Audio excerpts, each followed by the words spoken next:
podcast is like you got to do that shit. You got to do it for yourself. Like start the thing, commit to the thing, do it, and like the stuff that's private, like that was just you getting better at the process of everything, and it's always going to grow and get better. And Exactly. Who knows well, I won't do that because these are all have been pretty good but it's one of those things where it's like you can see where you find an artist that's got, let's say, 10,000 subscribers on YouTube and they only have like 8 songs. Well, they used to have yeah, 30. They just deleted all the stuff that they don't want to like associate themselves with anymore. yeah, And that's one of those things where I vow to myself to never, if I post it, it's up. But right, right, then right, after like 2 years, I was like, all right, some of this has got to go. yeah, Because I have some yep, songs that were like just terribly mastered on a beat I stole, and it's like, all right, yeah, we're getting rid of that. yep, yeah. Even I mean, I have stuff from an old. It was like a duo where like this guy, he did all the beats and all the music, and I would tip half the time I'd just be like, I like this beat, send him the instrumental, but he would master it. Like the quality's still pretty good. Um, but like, I'm like 18, 19, 20.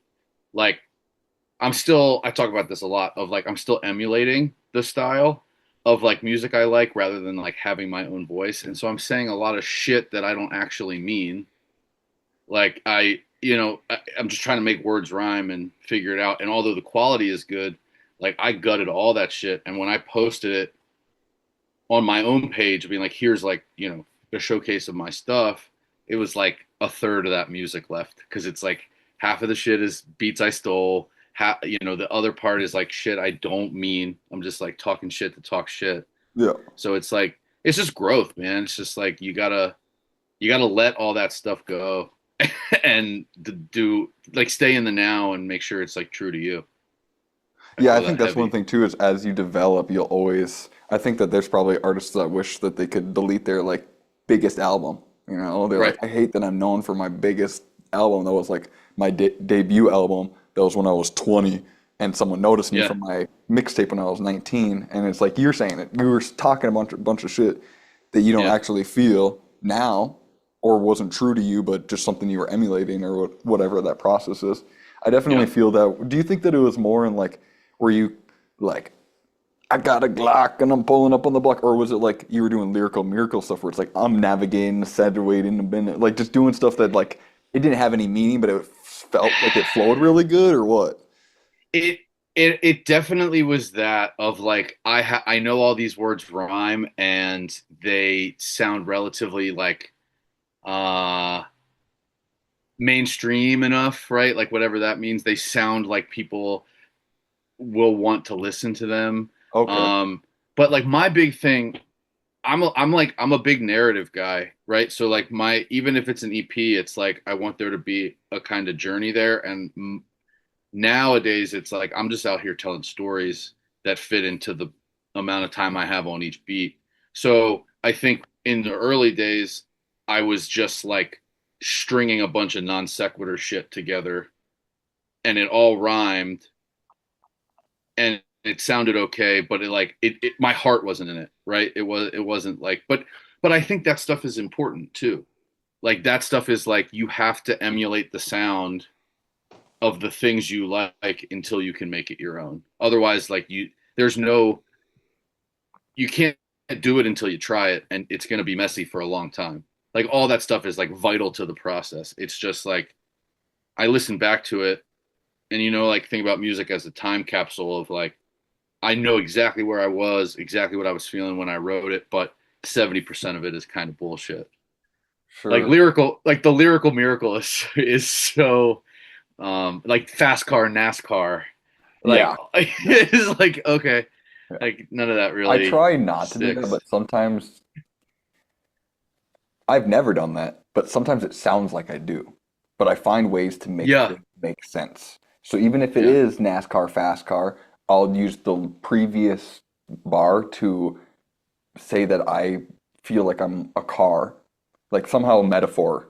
So if you yeah. can like build pretext and then something afterwards, then the bar that doesn't make sense makes sense to the other things that follow and Right, are right. before it. Well, and that's the elevation of it. That's like the next step, like, and we just I feel like as artists, as long as you're like working on taking the next step up, um, every new thing you try, like that's the goal. Like Yeah. don't I just don't want to get stuck, Yeah, you I know. definitely feel you now that you bring it up with emulation. Like, obviously, I already knew that I don't like having idols. It's something that I've claimed for a Hmm. long time, but influences are definitely true. Yeah. And Aesop Rock and Idea are like my two number one rappers. I'm sure you're familiar with Aesop Rock because you're pretty lyrical. Yeah. Um, and you can hear it in my music that I like to, I, not that I took anything, but that is the type of rap that I like for sure.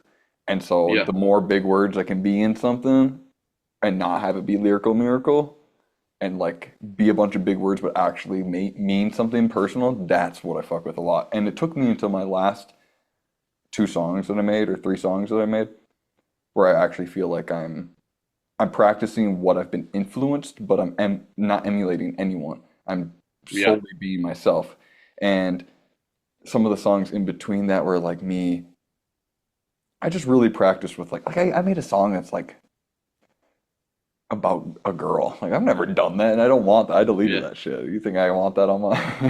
Right. Right. Right. But you try making a Bruno Mars song to see if you like it, and then you're like, I don't like Yes. doing that shit. Yeah. Yeah. Like my okay, so with Aesop Rock, with like, I really, I mean, getting older is is crazy because it, I'll still like die on this hill, and there's a big difference between like the best and my favorite, and I think people forget that a lot. Because it's like if I tell you my favorite rapper is yada yada, and you're like, oh no, like okay, but I'm not talking about the best. Like that's so subjective.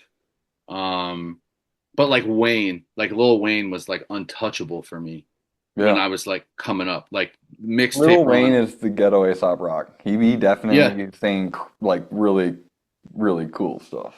Yeah, Yeah. And like, and the older he's gotten and the more I've listened to his music, like I don't love it now as much as I used to, but like for years, like it's just, nostalgia is a big part of that. Like everything has everything to do with it. But like, I was trying to make Lil Wayne songs for years. Like, how close can I get to the rapper that I respect, right, at the most when I was 19 years old, right?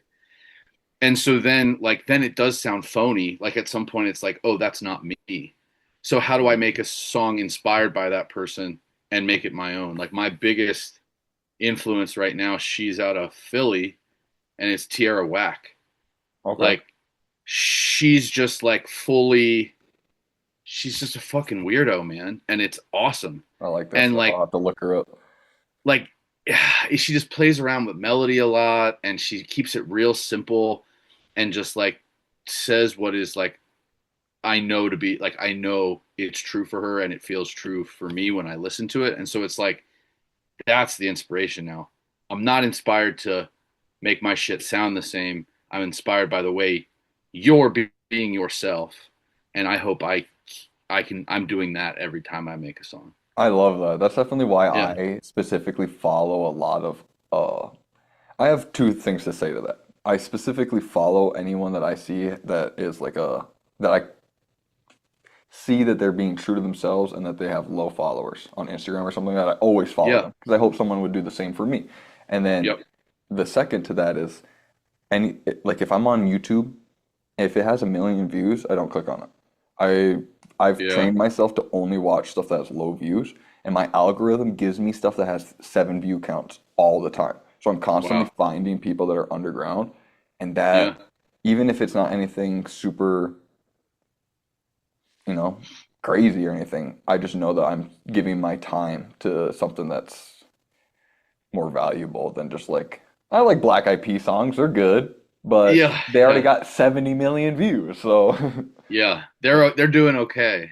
Yeah. I totally, yeah, man. That is, yeah, and going out of your way, like, because everybody works hard.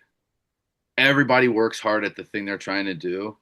And like, like going back to the saturation thing is like I can promote my shit and I can spend all the money in the world, right? But until I have a team of people doing that shit for me and booking shows and like that's never going to happen. I don't think that's ever going to happen for me and that's okay, right? Cuz like at the end of the day, we're doing what we want and we're like supporting other people just like us. Yeah. That's what it's about. That is what it's about. It's about Yeah. doing it even if you only get 27 views Right. or 17. You're like, all right, Yeah. I made it for me or Yeah, whatever. yeah. This podcast, when I'm 80 years old, I'll cry to every episode. Right. This kid was so dumb. What a fucking idiot. Yeah. But that's the whole point of this is so that I can look back and have memories and perceive how I used to be as a person. You know, so it's the Yeah. doing it for yourself, and if more comes out of it, then awesome. Right, right. Yeah, you ever like the joke about, like going back and seeing your old Facebook posts or like your old tweets and how cringy all that shit is. Was like I don't know. It's like it wasn't cringy at the time. Mm-mm. Like I was really feeling that and I really had to get something out, right? Like this and then we just get to keep gaining perspective, right? Like who gives a shit if it's cringe, man? Like who I don't even like that word. It's just like you gotta be true to yourself in the moment, every moment, and just keep going forward. Yes. The only reason why it's cringe is because people are afraid to expose vulnerability, and when they see Yeah, you do it, it makes that's them it. uncomfortable. That's all Yeah. it is. Yep. Oh, I would Hmm. never do that. I don't care what you would never do. This is what I do, bitch. Yes. Yes. Yeah. And like being free to like be annoying and like embarrass yourself a little bit just to be like, no, Embody like, the embarrassment. yeah, like I have like you want to do it, right? Like you're doing it already. It's been done. So it's like if you're doing yourself a disservice by not putting it out there or like having the conversation or like feeling a little bit uncomfortable for a little bit is like it just changes you. It just like shifts your thinking. 100%. I just did a 3-day fast and I ate a clove of garlic every like 2 hours. Every time I got like felt like I was hungry, I would just chop up a clove of garlic and swallow like pills. And I was just drinking green tea and water for 3 days. Damn. Hard things become easy when you do actual hard things. Yeah. I used to smoke pills and sleep under a park bench. Now, if I have just a couch, I'm like, hell yeah, better than a park Yeah. bench. That's right. And it's That's all just right. relative to your experience. So, Yeah. Yeah, man. Huge. Okay. So this is like a very natural transition.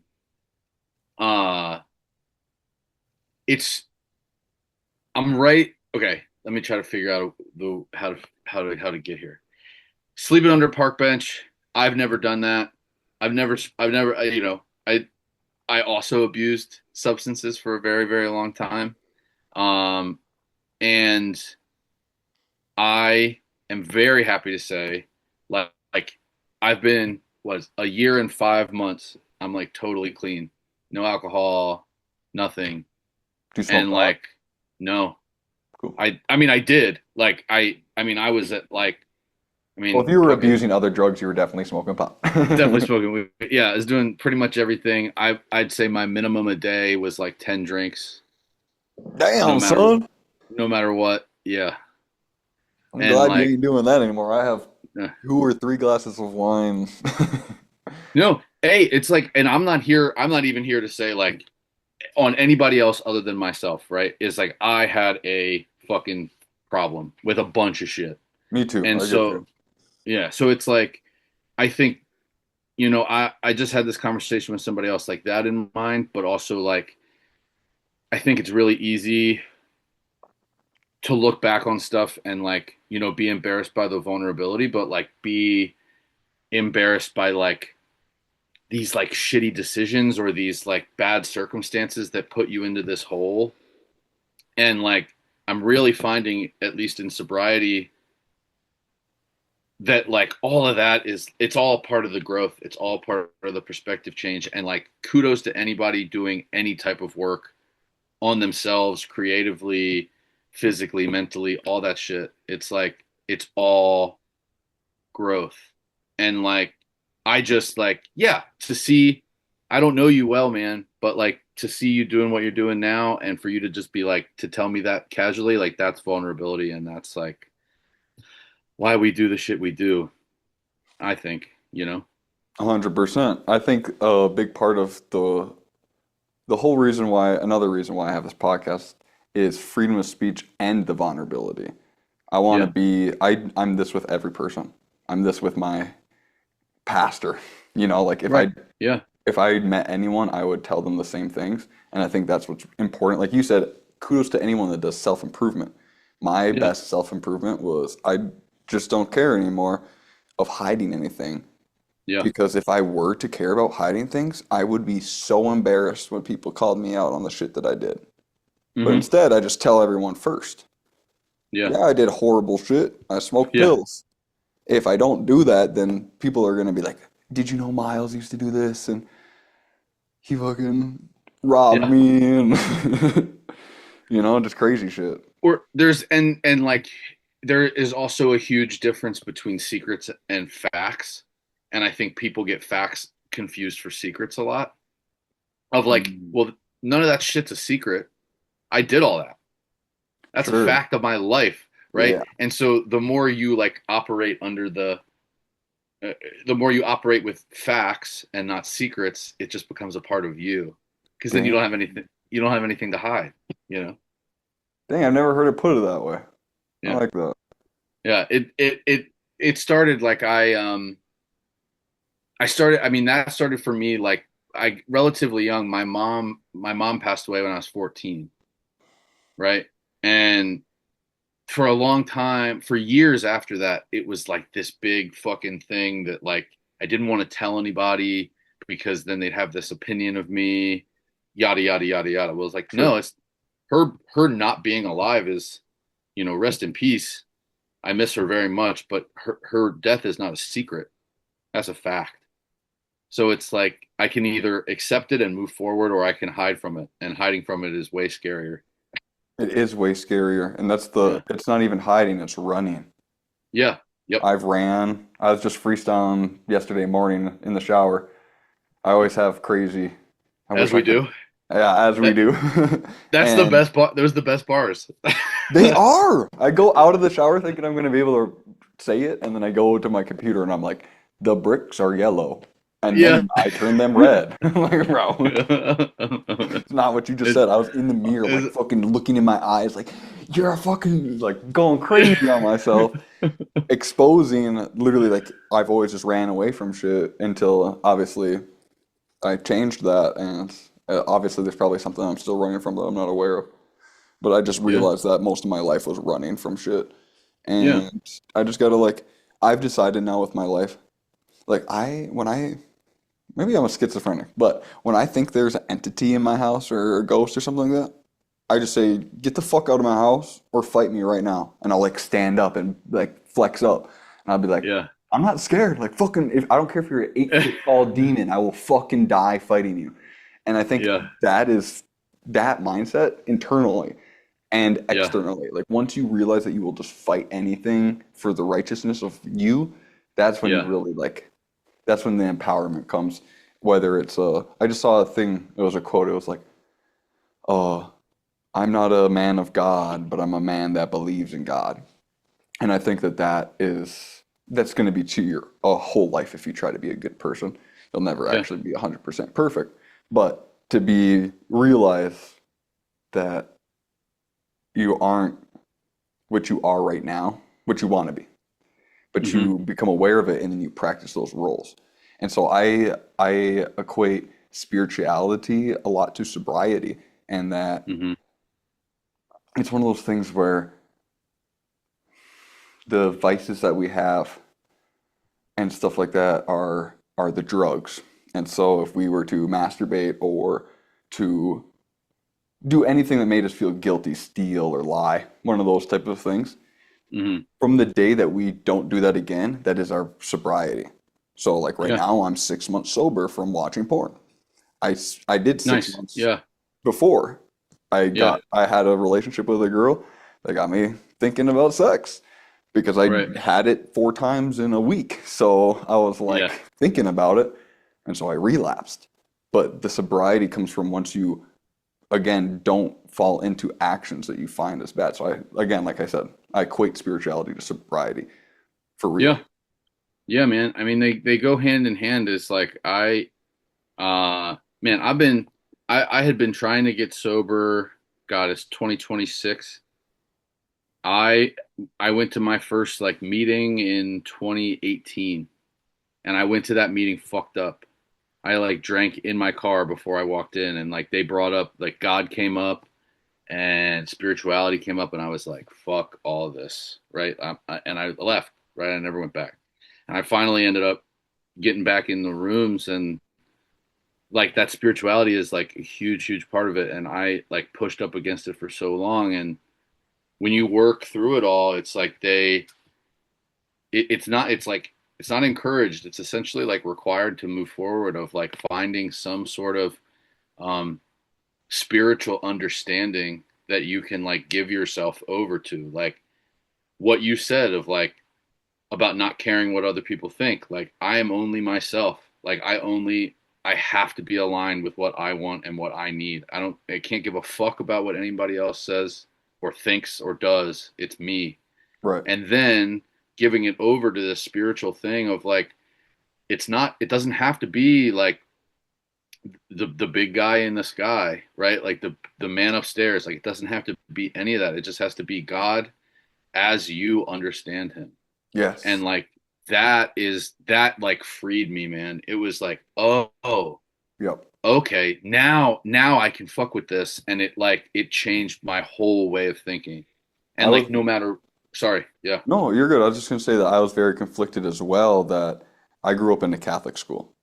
So yeah, I had like the rebellious atheist part of my life. yeah, And then I got sober from like smoking pills and shit. I took some psychedelics and that changed me over to a whole different world where I like studied the chakras and mudras and like was really into that and it helped me a lot. But I yeah, also realized I was taking something at face value again and it wasn't just internal work. You know, I was yeah, using external sources to fix myself, which is good. But sometimes how you need to do things is replacing old software with new software.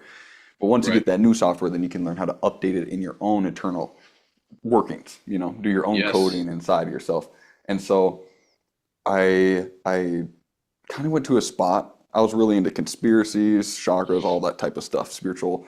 I like deleted that part of my brain. Like I thought that that was it kind of gave me guru syndrome. I thought I was better than people because I did acid and could think. And so I like sure, yeah, realized that that was arrogant. And so I kind of cut myself out of that world.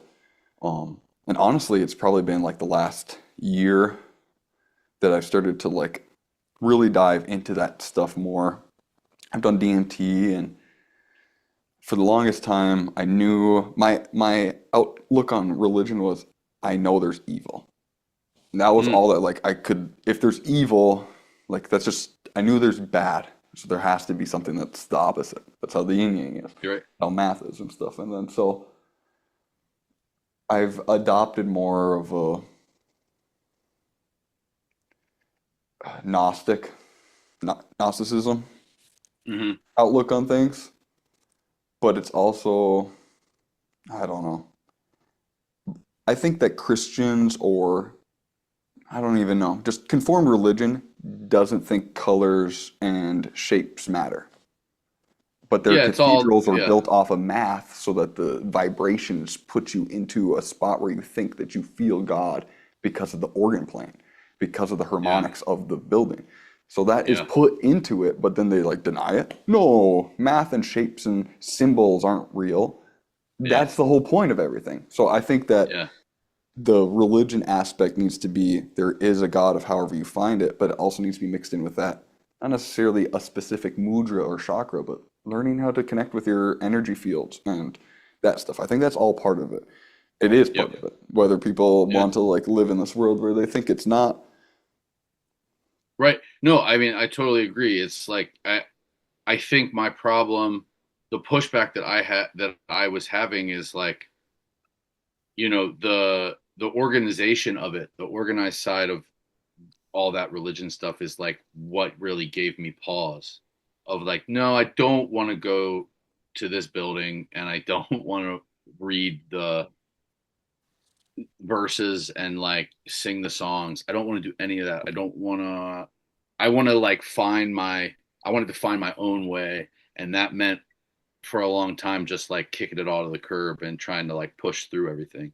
And 100%. so, yeah, like now it's like, okay, I don't need to do any of that. I don't need to be in this organized thing. I do have to give myself structure and I do have to give myself this thing I can give myself over to when shit gets really hard is like I'm not always in control of it, right? I have to like say I can't deal with this shit right now. Throw it to the side. It's going to work itself out. I need to focus on me. And like that is the beautiful thing where Giving it over like to the universe or to God or yeah, however you want to put that.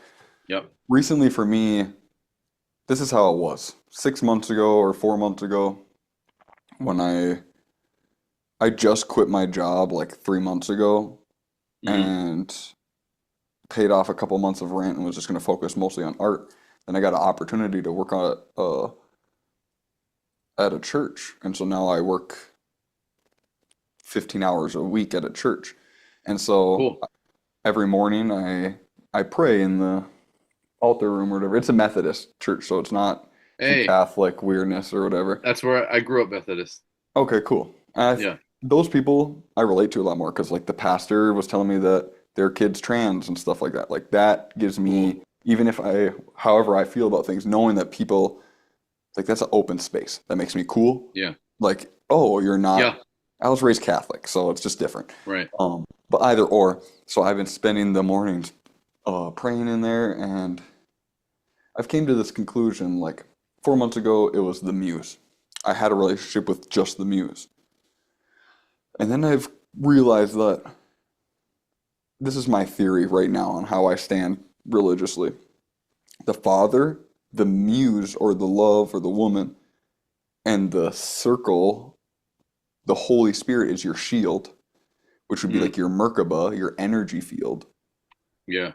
So that's the cross. And the Father would be you lead through righteousness, through God, or whatever, like that, the man, the masculinity, because that's like a penetrating force. But then you're open in your heart, which is your Right. muse and your connection to like artistic ability and all those type of things. And that's a womanly part. That's the femininity. It's different. And Yeah. so I've realized now that it's not just God. It's God and the woman, or the woman and God.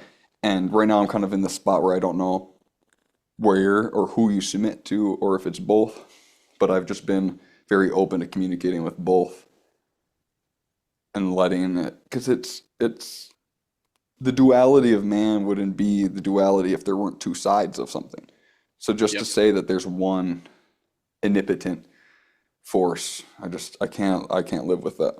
It's just something No. that Well, well, yeah. No, I mean, I totally agree. It's like like you're saying this, like the father and this like giving of the heart, this like this more feminine, the woman and God, like that's duality, but then also like your spirituality as like a concept and your physical being. That's another duality, I think, right? Like those two things have to get along. Otherwise, we're all out of whack. And then Right. I think there's like the control and the giving over.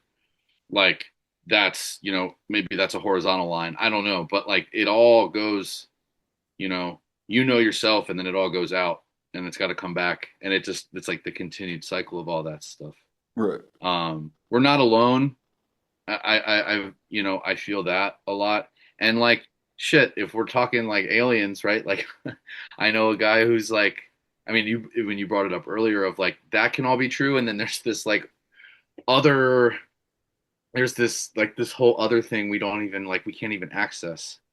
There's like after death. There's like space. If we're talking the limitless uh places for energy to live and be, you know. it's continuous on this plane as well. I don't know if you've ever Yeah, done psychedelics or DMT or any of yeah, those type of things.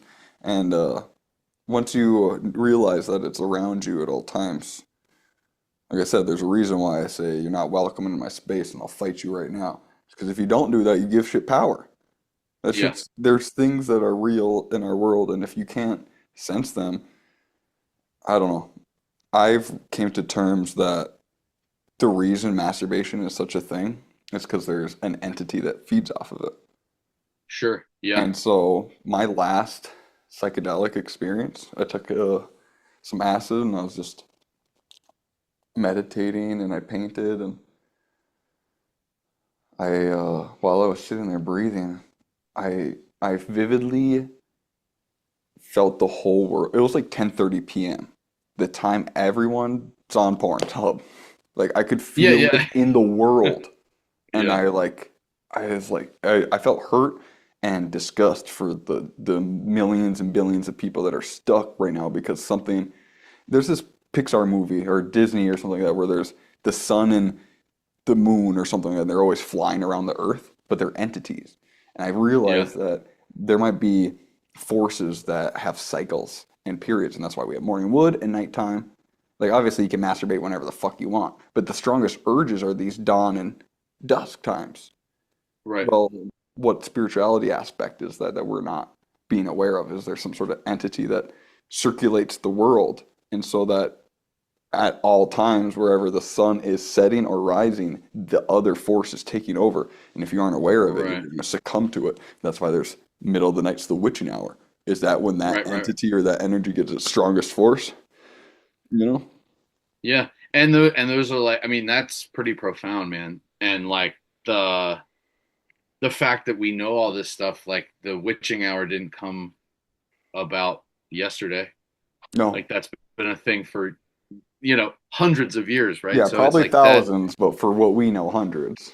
Yeah, so it's that is something that is ingrained, not only, it's not just a story. It's like it It's is part of our it circadian rhythm. yeah, yeah, It's yeah, literally like you wake up most nights around that time. yeah, You know, sometimes you yeah. sleep through it, And but oh yeah, but hey, hey, that's my girlfriend. I got home from work. But no, I lost it.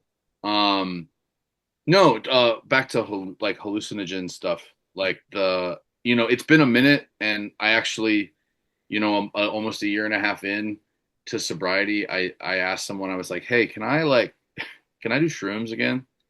And they were like, "Nah, you should probably wait a little bit before you do that." I'm like, "Okay, okay." Like just easing back into stuff.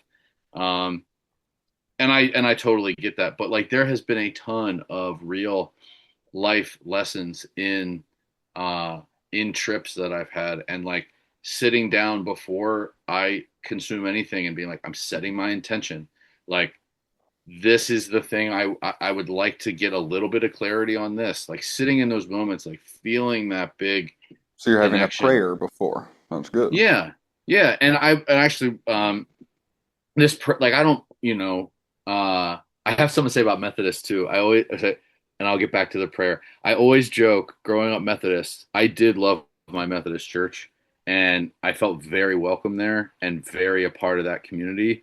And I always joke that my particular church, we had this big basketball court that they built when I was like 13, and it was like the event hall, and the hoops were in there. That's where we had all the dinners and stuff. And it was like our priest would just be like, "Hey, come play basketball on Thursday night. Come play basketball on Sunday afternoon after church, and like God will follow." Like that is like kind of the way my Methodist church at least worked, is like, just come be a part of this community and like get to know us and live a good life, right? And God will follow. And I put that in the back of my head for so long, but I really do appreciate that type of energy. And the prayer that I say now, that I found this type of like spirituality that really was missing in my life for a long time, is to my higher power, fill me with the light and love of the universe so that I may better do your will. And like I'd say that every day. It's like simple, plain. The whole universe is out there. Fill me with the light and the love, and I will go forward and make my life and be of service and make other people's lives better. It's like Yeah, huge. that's awesome. That's kind of what I go through. Obviously, I sometimes ask. Just the other night, we had a big snowstorm, so I ended up working an evening shift. So I was at the place by myself. It was dark in the church, and I like that. I feel more of a presence. But I sat there and I felt bored. I usually pray in the morning before I've even had coffee or anything. So it's like a Hmm. spot where I can like figure out what my day is going to consist of. I can plan and all those type of Yeah. things. But I sat there bored for like 3 minutes, and I was like, I don't even know what I'm thinking about right now. I've already like had so many profound thoughts throughout the day. Like I feel like I'm always in contact with Muse or God or whatever that is. Um, but then I was like, give me something that would help me or expose me right now. And like within like 45 seconds, I cried for 4 minutes for my child's mother, and Wow. just like forgave like just a bunch of, and it was just so profound that like I didn't even think of it. It just I asked and it came. I think that like you said a lot with like the giving in to the control. Hmm. Like too much of the time we're like, I'm sitting here and I'm praying. No, what do I need to think about right now? And Right. that's where you got your daily prayer probably was from intuition. I've always said my kind of daily prayer has to relate a lot with righteousness. Live, live with love and speak with righteousness. And Absolutely. Yeah. it's almost the same framework as what you're saying is like just Yeah. I just want to be good, do my best to like check me in my places. Learning how to take a deep breath when you're in traffic and you're about to kill Yeah. someone, like all those things are it's God to Yeah. me. Like learning how to Yeah. like be, it's okay, whatever. I'm a grain of Yeah. sand, and if the day has to suck, then it sucks, I guess. I'm not gonna cry and Right. crash out and burn something because I need to learn a lesson right now. Right. And living like in thankfulness too of like, okay, Gratitude. I'm stuck in traffic. Okay. In order for me to be stuck in traffic, I have to have a car. I'm in my car. Like that car has to have gas. It has gas in it, right? Like Yeah. I'm going from, let's say, like from work. I'm My point A was work, my point B is home. I have a job, I have a home. Like Yep. just that of like shit gets annoying, right? I Yep. wish I could get home faster, but like the thankfulness of that, keeps me humble at least. Two But things to add to that is I have, maybe this can show it. I get pretty bad eczema, mm, and my hands will get to a point where I can't make knuckles. Like I have to yeah, break through scabs to make a fist, yeah, and it hurts really fucking bad. That has made yeah. me cherish and be so grateful that I have hands. Because there's people that don't Oh, have hands, and they would yeah, rather have my fucked up hands than be yep, handless. And so yep. having those experiences teaches you to be grateful. Hmm. Another on the second of that would be I've came to a recent conclusion that in those moments of speed, I have 5 minutes to get there. I got 5 minutes to get there. I'm gonna fly through this yellow light and potentially get T-boned. Like all Yeah, those thoughts and feelings, like I need this so fast, fast, fast. Those are all the duality. The opposite is that I need to slow down. yeah. Bruce Lee said when he caught the snake, when the snake was gonna bite him or whatever, I forget what he said, but it was along with the if you move fast through patience or something like that. And I think that's the biggest part of that is like a flashbang or slowing down time, like I don't know if you've ever played Skyrim, but the slow down time shout. If you No. feel really rushed and you just take like 3 deep breaths and like just like slow down time, I've always been able to function very well under stressful situations. Not Yeah. super well, but if there was a car crash and everyone in the car is in shock, I'm outside of the car fucking with a phone instantly confronting the person that hit us. Like I'm that type of person that can like perform pretty well in those types of situations. Yeah. And I realize that that is the ability to slow down time. Like time feels like it slows down in those moments. And so if you Hmm. can learn to apply that in moments of stress or selfishness, because a lot of times speed is a selfish feeling. I need this Yeah. fast, or I'm going to be late. I'm going to be late. You're going to be there in the time you get there anyways. Yep. So you just take your deep breath and if you slow down time by being conscientious of it, do you get there quicker actually? Because you're not rushed? Does feeling rushed and being in a speeded mind make time go by faster? Right. So Yeah. Staying present, doing all that work. Yeah, like I mean, I've worked in kitchens. I teach right now. But I'm also working part-time in a kitchen. I work in kitchens all the time, right? So in the middle of the summer in the busy season, it's like exactly what you said. Like I could this shift is going to end in the same amount of time. Uh, it 8 o'clock is going to be 8 o'clock, regardless of what I do. So I can rush and make a bunch of fucking mistakes, or I can hurt slow yourself. down. Yeah, or hurt myself, hurt somebody else, right? Or I can slow down and say, yeah, well, we're going to be closed eventually, and I'd rather be safe and keep other people safe and like make sure the food looks good when it hits the window. Quality Like, over quantity at that point. yes, yes, yeah. So yeah, I totally agree. It's like, and I do think that that you will get more life. Like you get more out of life and you experience more life when you slow it, when you live in the present and you slow it down. Like rushed, I can think of so many more things when I'm like slowing down versus all I can think about when I'm rushing is wanting to move faster. Mm.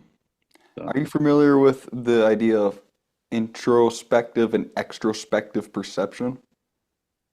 no, no, not, I mean, yeah, tell me about it. It's not like introvert or extrovert. It's something that you can observe in other people with their eyes.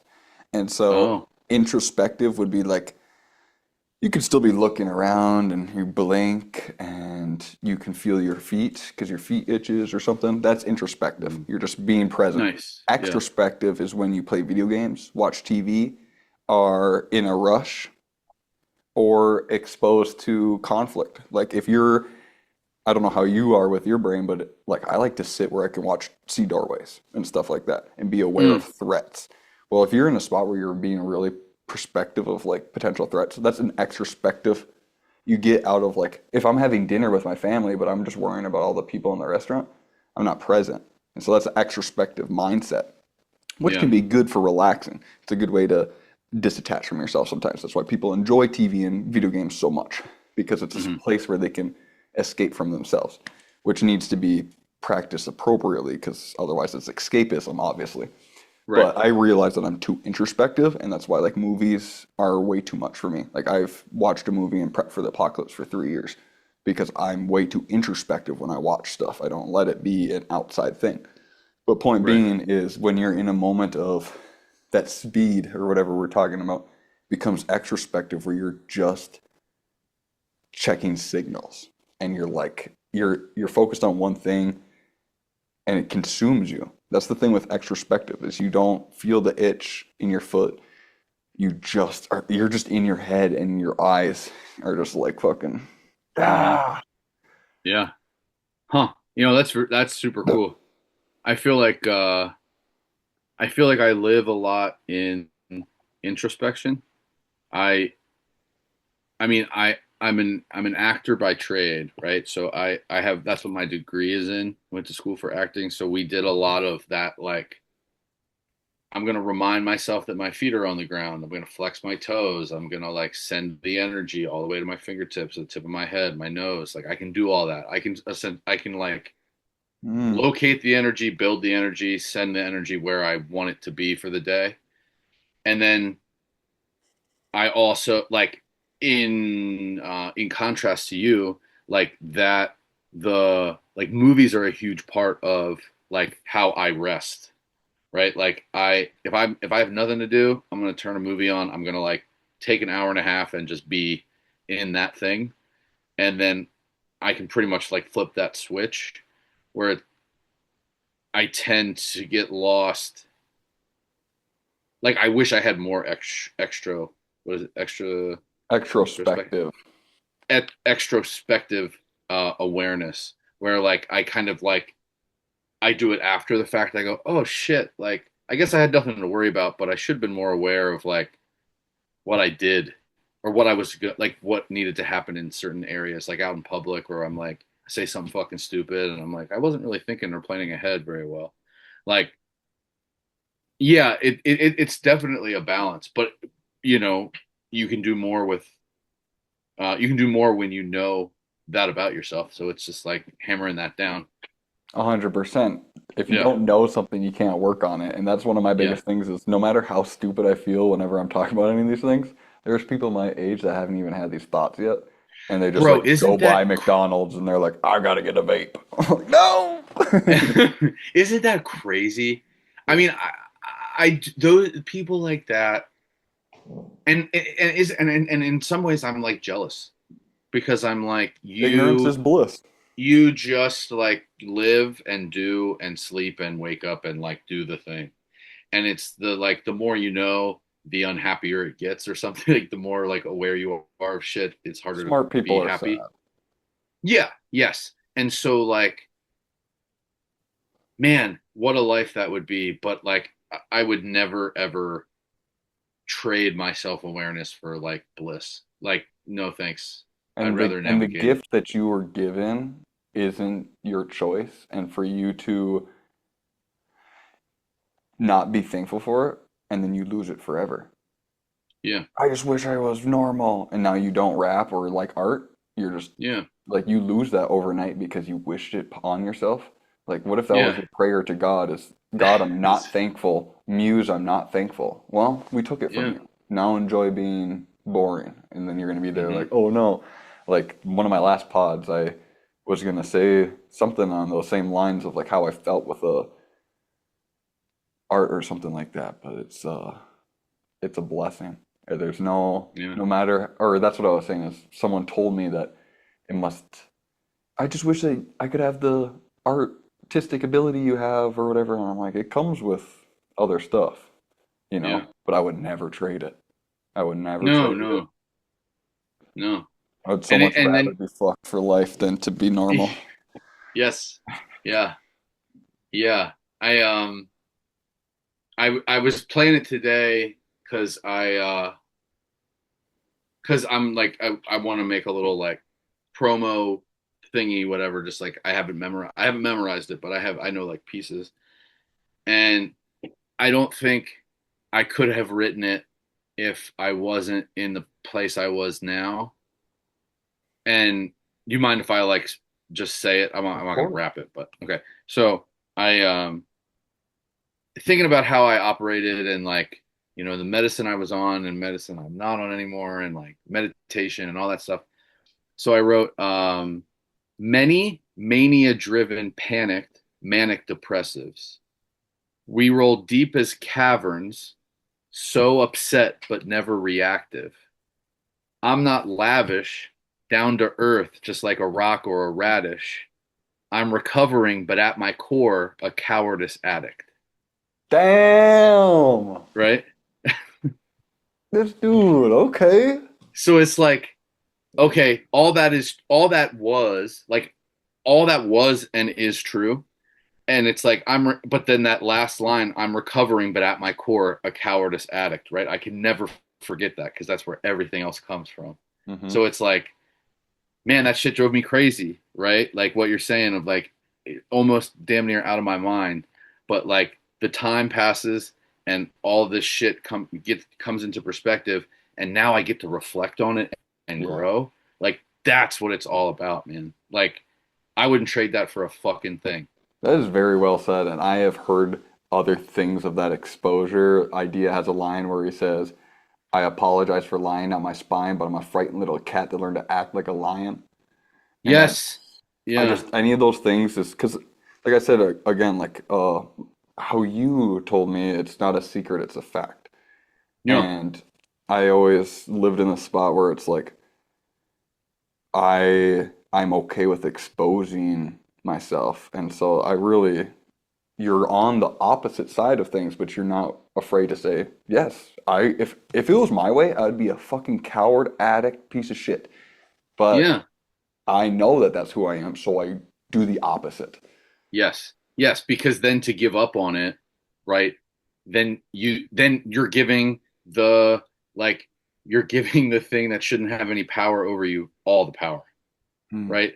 Like you have to that's literally the duality we were just talking about is like you have to let that it's uh it's not it's not forgetting the past, right? Remembering the past and then also like not shutting the door on it. You can't forget it ever. Right. Like look like boom, it's you watching the door.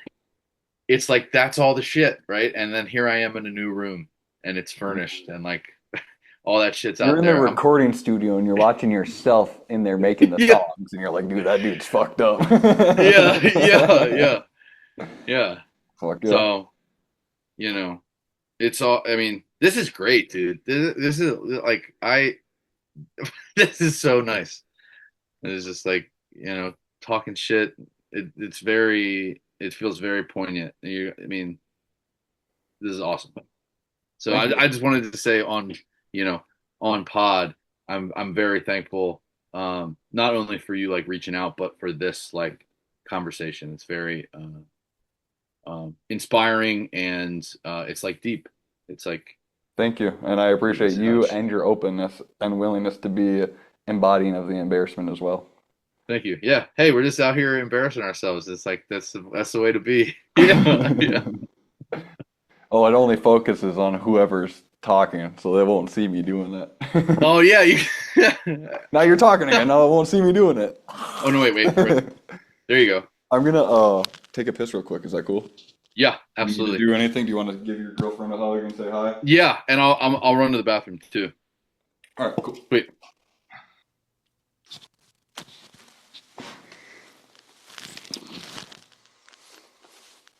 You got a little clip, Mike? Yeah, I have Yeah. the Rode wirelesses or whatever. Nice. Is that like the one like you see in all like the videos where they just hold it up? It's Is that probably like one of the them, yeah. same deal? Yeah. Nice. Yeah. If it was up to me, I would have these two, but I also have like I don't know. I'm not gonna be able to turn it around. I have another mic that I record my music on, but I don't have two of them. If I had two of those that I could keep at the table, that'd be preferable. But these pick up pretty Yeah. good audio, and I don't know. It's good for now. Yeah. Hell yeah. I was gonna Yeah. say to you with the Yeah. alcohol, I'm glad that you're uh, not a person that takes it into like a guru. I'm better now, and anyone who drinks is Oh, diabolical. Um, no. my one of my good friends, Laura, she's a vegetarian, but she has nothing against people that eat meat, and that's Right. like one of the first people like I've dealt with a lot. I was vegan for 2 years, and I've dealt with a lot of vegans that are like, "You're evil. You're so evil." Yeah. And it's Yeah. like, I think the biggest part about humanity and humility is letting people live in their own worlds. People Yeah. are allowed to be their own people, and there's Yeah. nothing that you can try to educate people if you really truly feel like I try to educate people all the time because Yeah. I'm just that type of person. If I feel like I have knowledge, if I know you're vaping and I could go, did you know vapes have formaldehyde in them? I'm gonna do it. I'm one of those type of people, but it's never Yeah. degrading. It's because I want to uplift and help people. Yeah. But I realize that sometimes you gotta just let people live and they just live their own lives and they'll figure it out on Yeah. their own or they won't. Yeah. Well, and I have a couple people that I'd love to just fucking like shake sober, but like it's not my job to do that. And like I sure as fuck didn't listen to anybody when they did the same thing to me. Like 100%. the girl that just walked by, like my girlfriend, right? Like she tried and tried and tried for years, and I was like, nope, I'd rather do anything else but listen to you until I like finally figured it out, right? And and she's still here, like, and I'm lucky, right? You are Like, looking at some trooper shit for sure. yeah. And so like I too, right? And then I just wish, um, I wish sometimes more than anything that I could like be a normal consumer of alcohol. I wish I could like go to dinner and have a beer, I wish I could like take a shot. I can't do that. I like You don't want to feel it. I cannot turn it off. Like one means 10, Yeah. 10 means 16. I'm that way with painkillers. So Yeah. I was prescribed, I had to get emergency tonsil surgery. Uh-huh. They gave me 2 weeks of hydrocodone. I did it in like 3 days. Right. And then I had to ask for more twice. They gave it to me, luckily, but I got like 3 scripts of hydrocodone in a Yeah. month when I was supposed to have that last 1 month or something, or however it was supposed to Yeah, be. yeah. They're like, damn, you Right. needed it again? I'm like, yeah. And Yeah, it just hurts.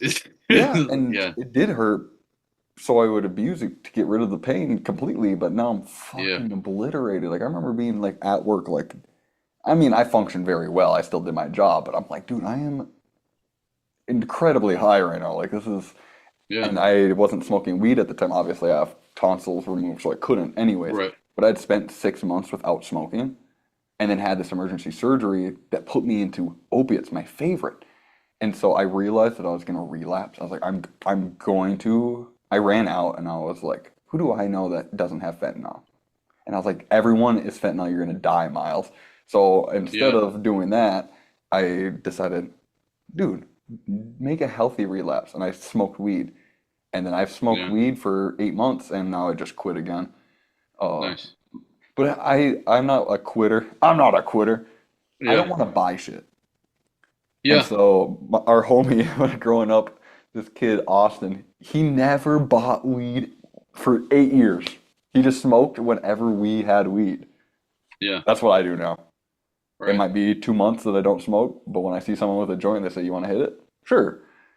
And Right. so I think learning the balance of like I just did a 3 day fast. Well, that mentality I can do with anything now. Hmm. I could quit jacking off. I could quit cigarettes. I don't do any Yeah. nicotine. I have a Yeah. cigar once a week usually. So a Yeah. cigar once a week, a glass or two of wine, 4 nights a week, because I don't drink when I have my daughter. Yeah. But learning that, in middle school, I used to burglarize this house and take half a bottle of Bacardi every other day. Damn. And Yeah. um, I was drinking. I mean, half a Yeah. bottle isn't a lot, but when you're 13, 14, that's a lot of alcohol. Yeah. Half Yep. a bottle in 2 days, that's enough to keep me buzzed 24/7 The for four. Yeah. Yeah. 2 years. I was buzzed. Yeah. I got drunk on other people's stuff sometimes, but for the most part, I just knew to maintain, and I would just like drink a shot like every 30 minutes out of my Yeah. Bacardi or out of my Arizona bottle with Mio in it. I just pour hella Mio in it, which I didn't know is the alcoholic's way. Bottles of Mio, Yeah. they just every alcoholic does that. And I was like, damn, I Right was into the 13, just fucking getting ahead of the game, man. ahead of the game, I guess. Well, How I dude, get to with alcohol, it took me. yeah. I drank and then I got sober with psychedelics, and I didn't drink for like 2 years, and then I like got drunk like 15 times and I was like, I hate this. Didn't drink again for another 3 years. Got I was on carnivore diet, and Mhm. I wanted to have something that was like whatever. So I started drinking some whiskey. I would have the only cheat on my carnivore diet is I could make homemade ice cream with whipping cream. I'd just shake it and it'd just be like frozen milk. Oh, But I'd pour a Zevia in it, which is that sugar-free stevia pop. yeah. So I'd make like root beer floats with whiskey in them. And Nice. so Yeah. that was like having, if I had one drink at night, I could sleep. But if I had two, I'd be up for like 5 hours depressed. I was like, That's okay, yep. alcohol is not something for me. Yeah. And around that time, one of my good friends went into uh, a mental institute or whatever, and I vowed to be sober for him forever if he needed it. I said, I will be sober Yeah. for you, bro. Like, Yeah. oddly, me and him broke our sobriety on the same night or the same back-to-back nights or whatever without me knowing. He broke it the Wow. night before or like a couple hours before, and then That's I an told energy, someone I'll man. have one beer. Well, yeah, I'll have a beer, and I just drank one beer that night, and it was oddly the same night or whatever back to back. So Yeah. again, like the universe, Yep. he broke that bond, and I didn't need to Yeah. hold it anymore. And it's weird that we don't necessarily see those soul ties, but so No. that's my relationship with alcohol.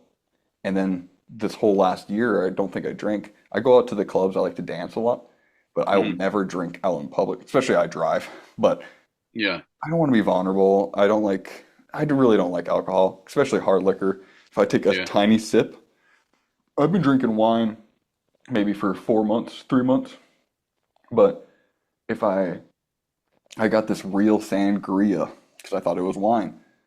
It's not. It's fermented orange juice with vodka or something like that. Oh I shit. drank Yeah. this much of it and puked because Damn. my body does not like alcohol. It rejects alcohol unless it Yeah. is biblically accurate, I've realized. Hmm. So, Yeah. probiotic alcohol only. I don't even Yeah. really like beer. It's pretty much Yeah. just nice wine, and I'll just have 2 glasses of it. So I feel you with the you you want one day where you can be okay with things, and it's taken me a long time. And who Yeah. knows, It's maybe I'll down a whole bottle and fucking realize I hate it again. right. So I might still have that tendency that I'm not totally But over. it's all a process, man. It's like all, for me, like it's all a process and it's like everybody's on their own timeline. And mine got expedited. Um, is that the right word? It got I had Exponentially worse? it got well, it did get exponentially worse, and then it was like I just got like boom, boom, boom, like uh just some real like unmanageable shit. So I was like I got like a diabetes diagnosis, right? So like alcohol is like all fucking sugar. Yeah. And then I got like I was on medicine for anxiety and depression. I was like So now managing you're mixing alcohol with OCD. those. Nope, I smoked cigarettes. I smoked weed. Not for a long time, but like I did other things. Like, so it's like I don't smoke cigs anymore. I use Zins. Like That's a I great still step. haven't quit the nicotine, but like it's better than putting rat poison in my lungs. Like I know I don't care. I mean, man, it's really tough if somebody says you want a cigarette, and I like it's hard to say no. Like I'm like that. Like I'll smoke a cigarette with somebody else who's smoking. You offer me one. Like I love a I did cigarette, that a right? couple times until I hated the smell. I was like, I can't do the Yeah. smell anymore. And then yeah, and like all that plays factors, and it's just like making healthier choices bit by bit. I really had two options with alcohol, right? I could have doubled down, and I it would have eventually, in however it managed to do it, it would have killed me, right? Or I take this other path that's objectively a lot fucking harder to do and to stop doing it and like figure out a new way. But that's like how I saw it, right? And right when I was supposed to make that decision, I doubled down. And then I like put myself in the hospital a couple times. Like I did it to the point of like I had to change. And I'm not like you said, like I'm never here to like talk down on anybody. I will say some shit if I feel like I need to, but I'm not going to do it in a preachy way. I'm not going to do it in a judgmental way. It is like everybody's own Yeah. journey. Like When it's something you can relate to too, I feel like I've had this a lot too, where I I tell someone constantly that I am always talking shit to. I feel bad, but I tell them I only have this knowledge because I know it. I wouldn't tell you something that I just thought. This is how I right. feel because I lived it. Yeah. I drank for the 2 years, so when I tell you I can see you doing this pattern, it's not because I think I'm cool, it's because I know I've been there. And so it's out of Yeah. empathy, it's not out of judgment. I get you. Oh, yeah, and the facts of it are like, hey, like I'm actually just telling you what I see. I might not have any advice for you unless you ask me for that advice. Like that's a big thing. Hmm.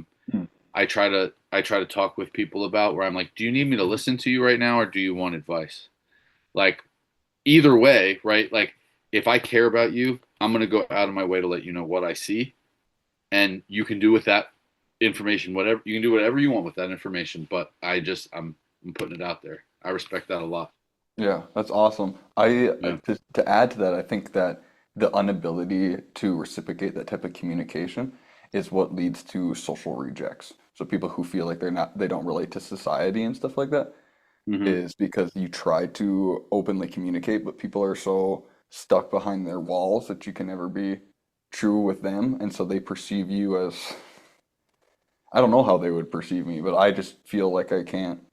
I get that's where I feel like my social reject stuff came from because I could clearly communicate how I felt about something, but no, I felt like that was never reciprocated, the communication. Or that the you mean like the communication in terms of like you had no one to say like, oh, same. No, so if I were to tell you, I feel like you're being arrogant in this moment, and I just want to, like, I'm being, I'm exposing something of you that makes me uncomfortable, but I'm not judging you. I just want to, like, so that we can communicate and have a understanding. Yeah. A lot of people get defensive or Yep. offended. There's no, there's a lot of times people don't have that. Yeah. I want Yep. criticism. I want people to tell me when I'm being arrogant and stuff like that. But I think that a lot of Yeah. people are scared of that world, and so when it happens to them, a good example too would be like used to keep a rug under my door because my neighbors cook fish every morning or something, and so Yeah. I just don't like it would seep into my apartment. Yeah. So I don't want that smell, so I'd keep a rug on the outside next to my doormat. Instead of my building's management contacting me, I'm the only person on my floor that has stuff in front of their door. So they could say, "Could you remove that?" Instead, they typed out an email, put it on a piece of paper, and taped it to everyone's door. So they're trying to Yeah. shame me by making everyone else know that it's like whatever that type of behavior is Yeah. not clear communication. So now I feel like a social reject. I don't. I'm okay with being. Right. But if I were to be someone that got offended by that, like no wonder why people are social rejects. Instead of, Yeah. hey, we want you to change. You're going to be shamed publicly. Thank you. Yeah. Now I love people. Like what the fuck, people? Yeah. It's like an accountability thing is like I think the assumption is a lot of the times that people in general, and maybe that's true, but like can't be held accountable for the thing directly. So it's like I'm just going to address everyone and but it's really pointed at this one person. It's like no, just like pull like you can pull me aside and you can talk to me like an adult. Like we're all just living our life. Like Right. And that might be different. The that stuff person that bothers might have me too. lived in my apartment before me might have killed the guy that tried to tell him, you can't do that. Ah! Right. So Yeah. I'm not like super judgmental, but it made me aware of like, no wonder why people go to this. Yeah. Yeah. Yeah.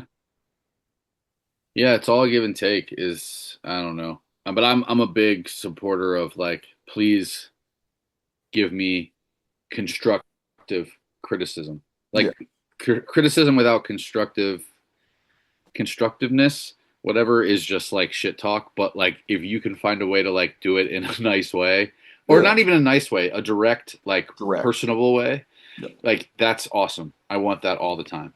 Like Yeah. No, I really like makes that us too. better. And again, I think that society has too many people that aren't like us, I guess. And so Yeah, no, most people are scared to tell each other when they're fucking up.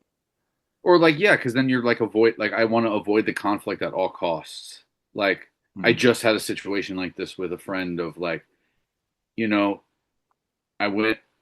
Maybe I could have gone about it better, but I was just like very direct and like, hey, this is a problem for me, and I think we need to talk about it. And then we talked about it, but like since that moment, like I haven't heard from that person. It's been like a week, and I'm like trying to like reach out and like give the olive branch, and it's just not being reciprocated. So clearly, somebody is still in their feelings about that, or like and I'm like ready. I'm like I've been moved on. Like I just thought that was a conversation and we could move forward. But other people, I think, really struggle with that type of interaction. Right. So That's one of those yeah, things too man. where we have 16 different personalities and everyone has one of those. And that's the 16 Yeah, that could be mixed into others and stuff like that. So learning how to observe other people. And again, how we were talking about, I wish I could be like the people that are ignorant is bliss. Well, we all have different IQ levels and perceptions. Hmm. And so learning that is a big way too, because like one thing that I realized recently is my good friend Laura that I was talking about, she's going to potentially be, I don't need it, whatever. She's going to be house sitting somewhere in another country. She got the opportunity for that. Mm. And I am super happy for her. And in the moment, I tried to express that how I could, but it's a thing that no one's ever been taught in society to actually be happy for each other. And so that feeling I genuinely feel, but could she perceive that I genuinely felt that? And so I expressed that with her later on or whatever. But I also, with my big homie who owns a snowplow or snow removal service, he just now is gonna be doing summer like lawn care and stuff like that. So he's Hmm. expanding his business. And I was telling him that I'm proud of him or happy for him, genuinely or whatever. And I think that I forget what the fuck we were talking about that made me say that. Remember what we were talking about? Receive, like giving and receiving, like open communication. It was like with house sitting, Open talking about. communication. Oh, the morality of that is a lot of the times that we aren't able to feel generally happy for someone is because of some sort of hurt. And so now I've realized Yeah, that anyone who is a hater or is unhappy for me is just a hurt person. And so instead of yeah, me being like, I wish, instead it's like I pray for them. You yeah, know, it's not so much like a thing where it's like it feels they might be doing it out of something that might be nefarious, but I don't feel it because I know that it comes from a trauma or a bad relationship with a parent or something. Like it's just something different. yeah. It's There's not. something there. And I think if like we take it all the way back to like one of the very first things we talked about is like doing it for you, or like everybody everybody is busy, everybody has stuff to do. And so it's like I think living in that living in the understanding that like we do things because we love them and it's nobody else's like responsibility to do that for us, right? Like we have to hype ourselves up first. We have to like live our truth first, and then anyone else who is like physically, emotionally, mentally capable of tapping into that and fully supporting us, like is really like living in that vibe. Mm, And people outside of that, like, I'm never gonna hold anything against anyone if they don't engage with me, right? Like maybe if they're a close friend, or like someone's like, "Hey, what's going on? It's been a long time. I feel like we haven't really connected." Like that's real. But like on a very like creative level, it's like we just kind of, we do our thing and hope people are along for the ride. We just got to support where we can. yeah, I Maybe that agree was with not you. the point, but I think that the opposite of that is when people won't do it for themselves first, like they expect to be saved or something like that. yes, yes, I had a yes. time where I thought I'm really good at rapping. I can freestyle for 7 hours straight. Someone will make me beats. Someone will make me beats. 7 years went by. No one ever made me a beat. I Yeah, better figure this shit out because I want to make yeah. music and no one's gonna do it for me. And I think that a lot of people are in this world where they think someone's gonna save them. Or that And they're and like without like I think I detest people that are like, oh, that person's entitled or that generation is entitled. Like that's all bullshit to me. But like I think there is a level of like someone's gonna save me or like I'm owed this thing. Like I'm working so hard, like I'm owed A, B, C, and D. It's like, well, no, like A and B you gotta do by yourself, and C you gotta reach out to somebody and ask for help, and that's fucking scary. And then like D is like, well, that doesn't happen unless I get the first three in yeah, order. and D Like is when you think, or I'll let you finish here. no, that was it. That was it. Okay. I was gonna say that D would be like, because you're reaching out, but D is when someone would finally reach out to you or give you the opportunity. And I Yeah. think that a lot of that comes from, I realized when I have $1 million, I'm gonna find it really hard to give some dude who smokes and I just want the world to be better, man. I'm not giving you money because you're Right, not right, right. actually trying. Once you Yeah. actually try and someone sees that, that's when people come in and help you. So you sit Hmm. here and you go, someone will save me, but you're not working on yourself. You're not working on anything. You don't go to fucking school. You don't crochet or develop painting, or you don't even like to learn how to type efficiently on a keyboard. Like, you got to do Yeah. something that you are working on for anyone to notice it and want to Yeah. like uplift you. If you just sit around and go, someone will save me or I deserve that, it just never Yeah. comes. So that's 100%. Yeah. I always thought that like rich people don't give poor people money for a reason, because Yeah. poor is also a mentality. And when you're stuck in a poor Yeah. mentality, you could get 100 grand and spend it in 2 days because you're poor, Right. you Well, know? and I too I do think, And I'm you super know, poor, but I have a rich mentality. That's why I know that. yeah. I do think I think just to like I think push back a little bit, but I do agree is like I do think there are circumstances like I think there are definitely circumstances that keep people like stuck, right? A Like, 100%. all of that is also very true. And um, but you gotta like, it's like nose to the grindstone kind of stuff. And some people never get out of that, and that's like Some people for a were number of reasons. born because their mom was in a satanic ritual and they were cursed, and their whole life is trials and pain and cursed and craziness.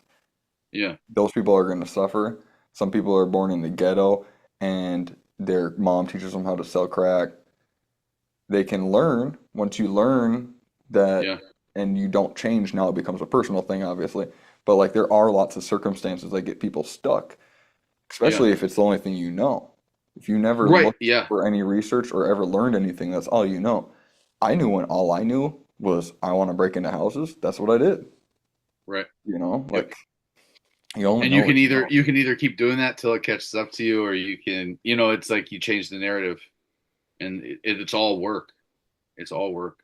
Yeah. I like how Yeah, you I said got that with the alcohol that the sobriety or the quitting it is it's the hard you chose the harder path.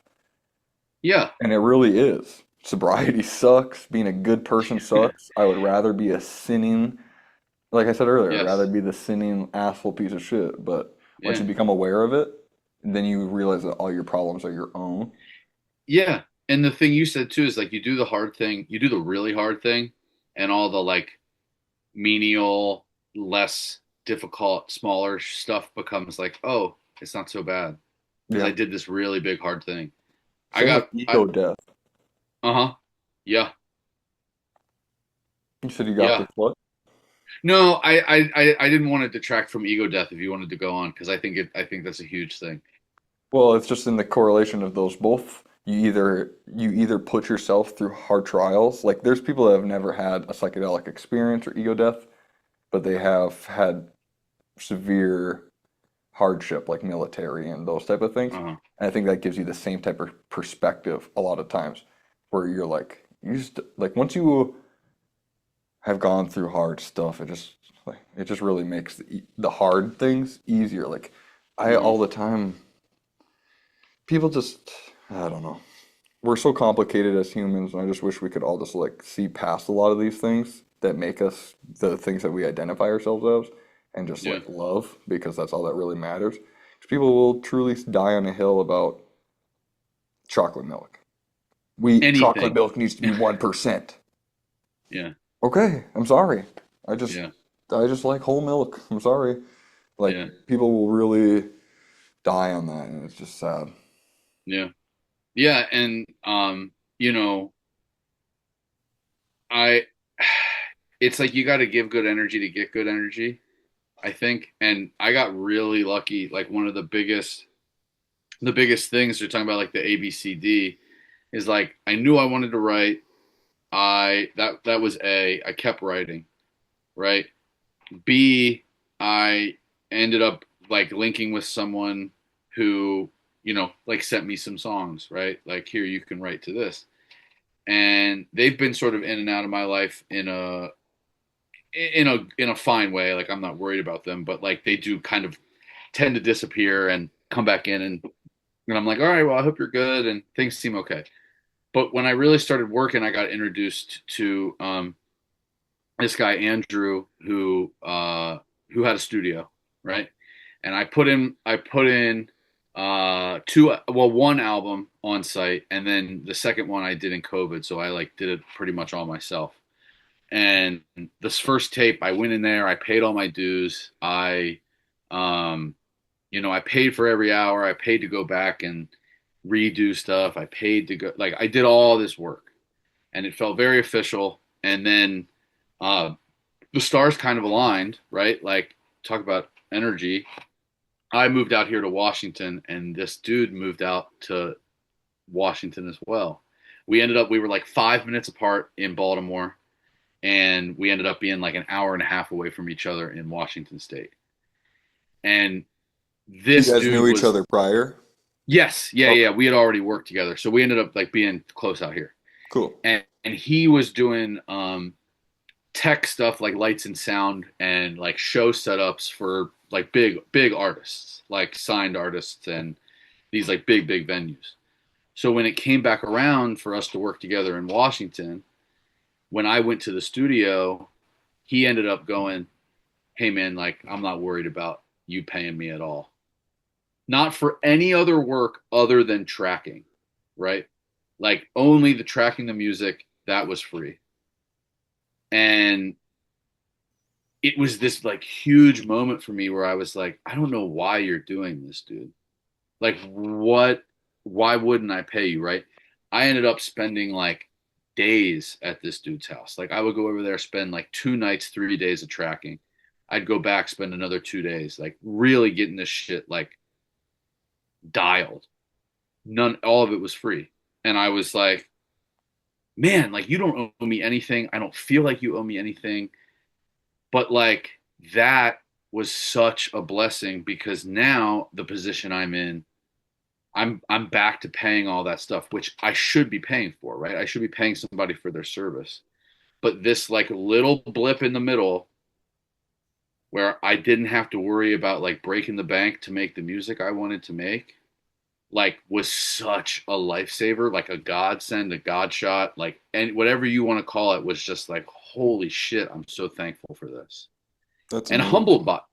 humbled by it too. Like, I don't know why that happened, but it's the like that little tiny piece because we've been working on ourselves. I've been trying to do this thing, and then like everything else can just kind of fall into place. Like, I just feel so lucky by all that, you Yeah. know. Was It's that followed by any trials, do you feel like either? well, 'Cause a lot of times those peaks are very followed by weird things that come afterwards as well. actually, this is wow. So the last time I went to his place, it was he was moving back to New York, um, or not back to New York, but to New York, and uh, I had the worst and most like terrifying panic attack, anxiety attack of my life at his studio because I was undiagnosed for diabetes. I was like anxious and depressed as I'd ever been. Like, I was stressed. All that shit hit the fan, and that was the inciting incident that started my whole sobriety. Mm. So Yeah. very truly, at the very end of at the top point where it was like all coming together, it all fucking like went all the way down. I had to restart. So incredible that you said that, dude. Isn't it cool that it's not a wave, but it stalks? Yeah, yeah, Because you had this peak and you went down, but now you're sober. So it's yeah, higher than the gift that that and guy gave you. Now you're even in a more profound position spiritually. And are yeah, you deserving of more or are you deserving of another trial? And once you right, become aware that the trials are like ways to learn and yeah, experience, oh, like one of my prayers again is I always say, I'm thankful for all of the good and the bad to come yeah, because I'm yep, not, it will always be good. Like, no, I need my trials. nah, If I never had trials, again, I'd probably be a piece of shit. Like, yeah, the trials have taught me, like, what I need to know. Yeah, and I like laughed it off at first when I heard a colleague of mine say this, and then I was like, oh no, that shit actually works. Is like it's never a problem, it's always an opportunity, right? Like I'm I can be as down, I like down bad, but like I gotta go through it, and then like work my way back up. So It's yeah, always the it purpose of the gift that we're given to with an opportunity. So it could be your kid was kidnapped and murdered. That'd be like the worst thing that I could ever think of to happen for me. yeah, But if let's say that you see a lot of people that like they searched for their daughter for 12 years, but now they're the person who represents donate to helptrafficking.com, yeah, or whatever. Like people embody their roles. Maybe that was what your role was supposed to be, but you didn't never had the passion for it, so God had to like give you it by taking your kid, and it seems like some horrible, cruel thing, but is that the role you were supposed to play and you were ignoring it? You weren't hearing. right. You're supposed to be doing this, and you Well, just and we have to find the reasons for all the bad shit too. Like we or we'd go fucking crazy for real. Like there's there has to be good. The good has to come out of the bad, and then it does in however many ways it does, and in however many small ways. Like they don't have to all be these like huge revelations, but like yeah, exactly what you said. It's this is like this is powerful. my example of a small one. And it's a rant that I've wanted to have on here for a while. So Sweet. I've been going to the Lindor Truffle store for quite some time. It's in the Mall of America, and I'm Uh-huh. from Duluth, so it's like a 2.5 hour drive to the cities where the Mall of America is. So Yeah. I'm only down there like once or twice a year. So every time I went down there for my first time like 6 years ago or something like that. And we went to the Lindor Truffle store and I got a variety of truffles. When you see Lindt truffles, they have like a couple different bags with like a couple different options. Well, at this store, there's like 80 flavors instead of the 15 Damn. varieties you can Yeah. get at store. So there's like a wonderland for a chocolate man like me. And Oh. uh, I got all these chocolates and these cool ones. Well, there was one that became my favorite. It was Mm. pistachio truffles. And every time I was in the cities, I got to a point where I would just get a whole bag filled with pistachio truffles and I would make it like Yeah. last like a year. I really liked these pistachio chocolates a lot. Yeah. Well, you know what's popular right now? Pistachio chocolate. Dubai Yeah. $29 chocolate. I've Yeah. been eating that shit since it was $2. Now that shit's 25 out of fucking like what? No. Yeah. No, I'm having my first real old man shit. I remember when that was Yeah. $2. Yeah. I mean, I've been eating this since the beginning. I I, mean, oh, that's great, man. Yeah. but that's one of those little lessons that like it just teaches you whatever. I don't know what I learned out of it yet, but I'm being observant of it and I'm just like, No, damn. it's real. It's like things, I think trends or, healthy habits, unhealthy habits, like it all comes and it goes and, shit. It's just a really good example. The world's always evolving and it just happens to evolve in this one particular niche thing you enjoy. They're like, oh, Yeah, you thought you could still get that for cheap. Nah, not anymore. no, we got yeah, yeah. Speaking of healthy things, if you are you still diabetic or have pre-diabetes or what? So, yeah, no is the fast answer. So like I was on meds that I've like kind of cutting down now, and when I get my next blood test, I'll know if I can like totally stop. But I've been like building the gym routine. Like I eat totally different. Like I've Are you on lost like 40 keto? pounds. It's I guess it would be keto, but like the biggest part of my diet is just protein and vegetables Okay, and like just like clean, like less processed, no real processed food. sugar. Yeah, real food. So it's like Um, I was just talking about that the other day of like everything catches up to everybody in some way.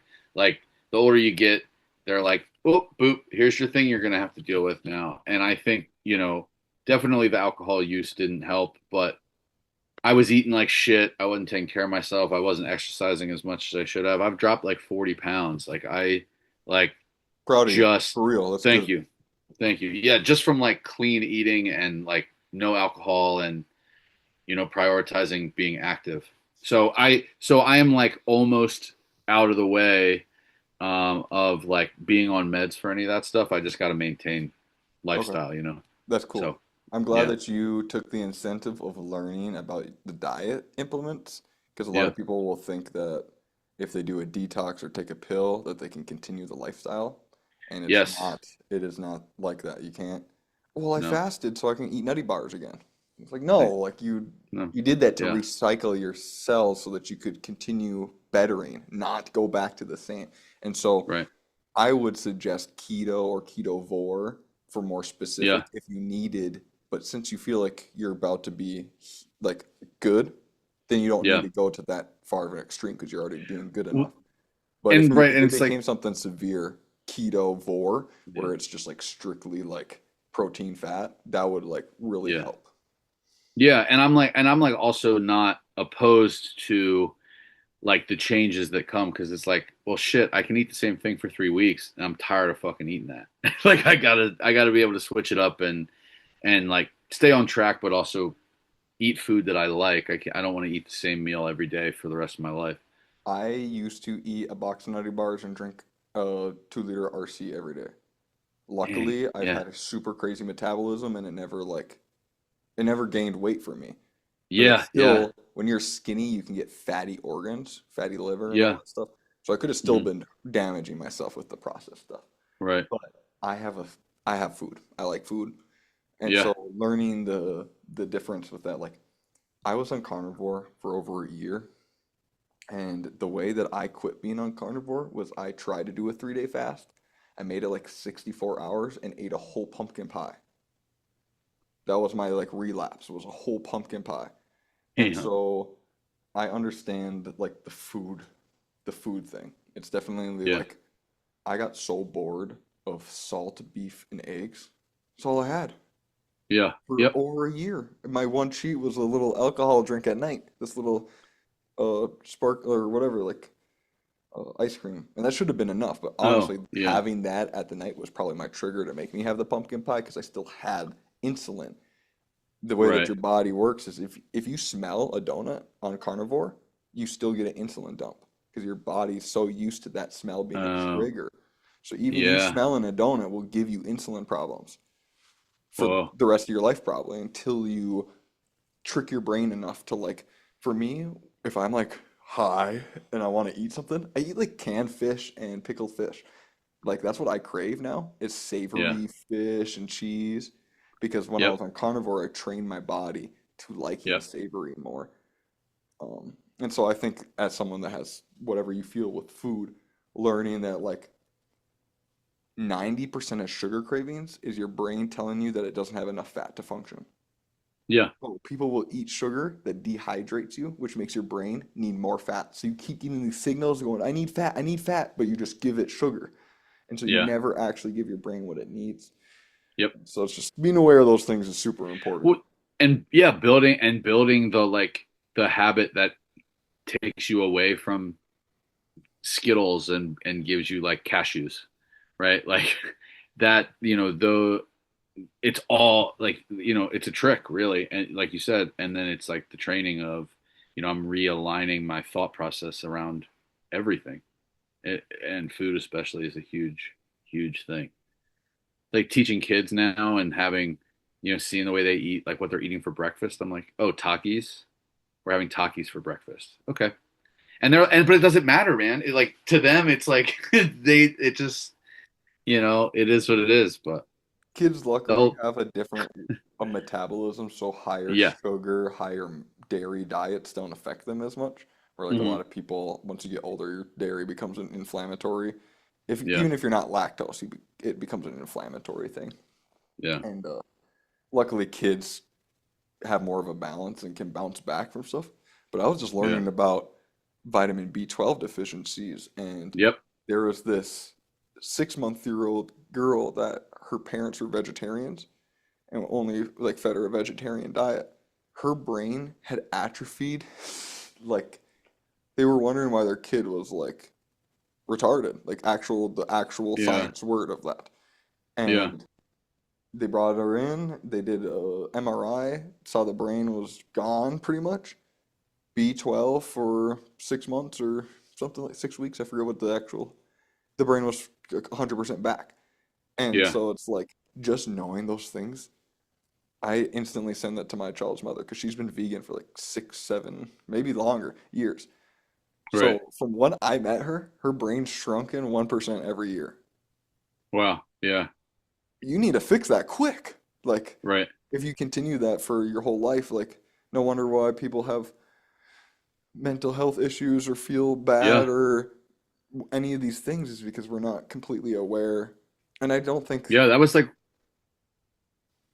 oh no, I was just gonna say B12 was one of the like one of the first things they advised me to start when I was like down bad. They were yeah, like, you need B12, and and I'm still on the B12. Like I'm totally off.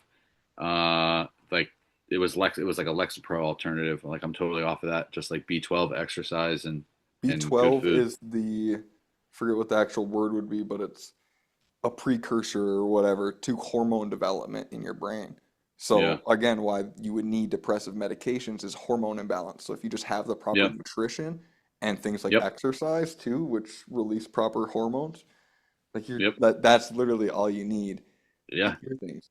Um, Tap Smoking back in. and drinking red wine is better than taking Ambien.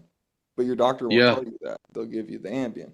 And I think that's a big part too, is like I really study and educate myself on this stuff. I don't think it's supposed to be my job. It's only my job Yeah. because our society has failed us. Yep. And most people don't have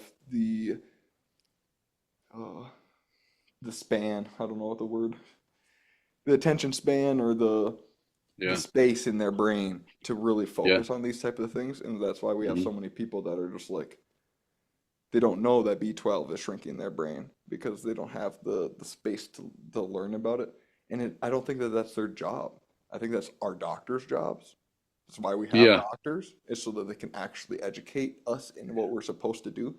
But all of our Yeah. doctors are super uneducated or they're complicit to what's going on. You know, they know Yeah. they get 2 grand for every check they or every prescription they Yes. put out. Yeah, it's all money, man. Wait, so you're saying you were saying the opposite of what I thought you were. So maybe you're saying B12 is not great. No, it's super good. Oh, okay. All right. No, okay, great. That's what I thought. Yep. If Yeah, you were is deficient in B12, it shrinks your brain by 1% yeah. a year. Gotcha, gotcha, gotcha. Yeah, man, it's all business, dude. It was like when I first started this like recovery journey, let's say holistically, right? Um, I really had I had to have a friend of mine who is like a cancer survivor, older guy, and um he was like, you cannot stop advocating for yourself in the medical world. It's like you can walk in there and be like, I do not want this. Give me something else. Like you have to listen to me because it's just all this, man.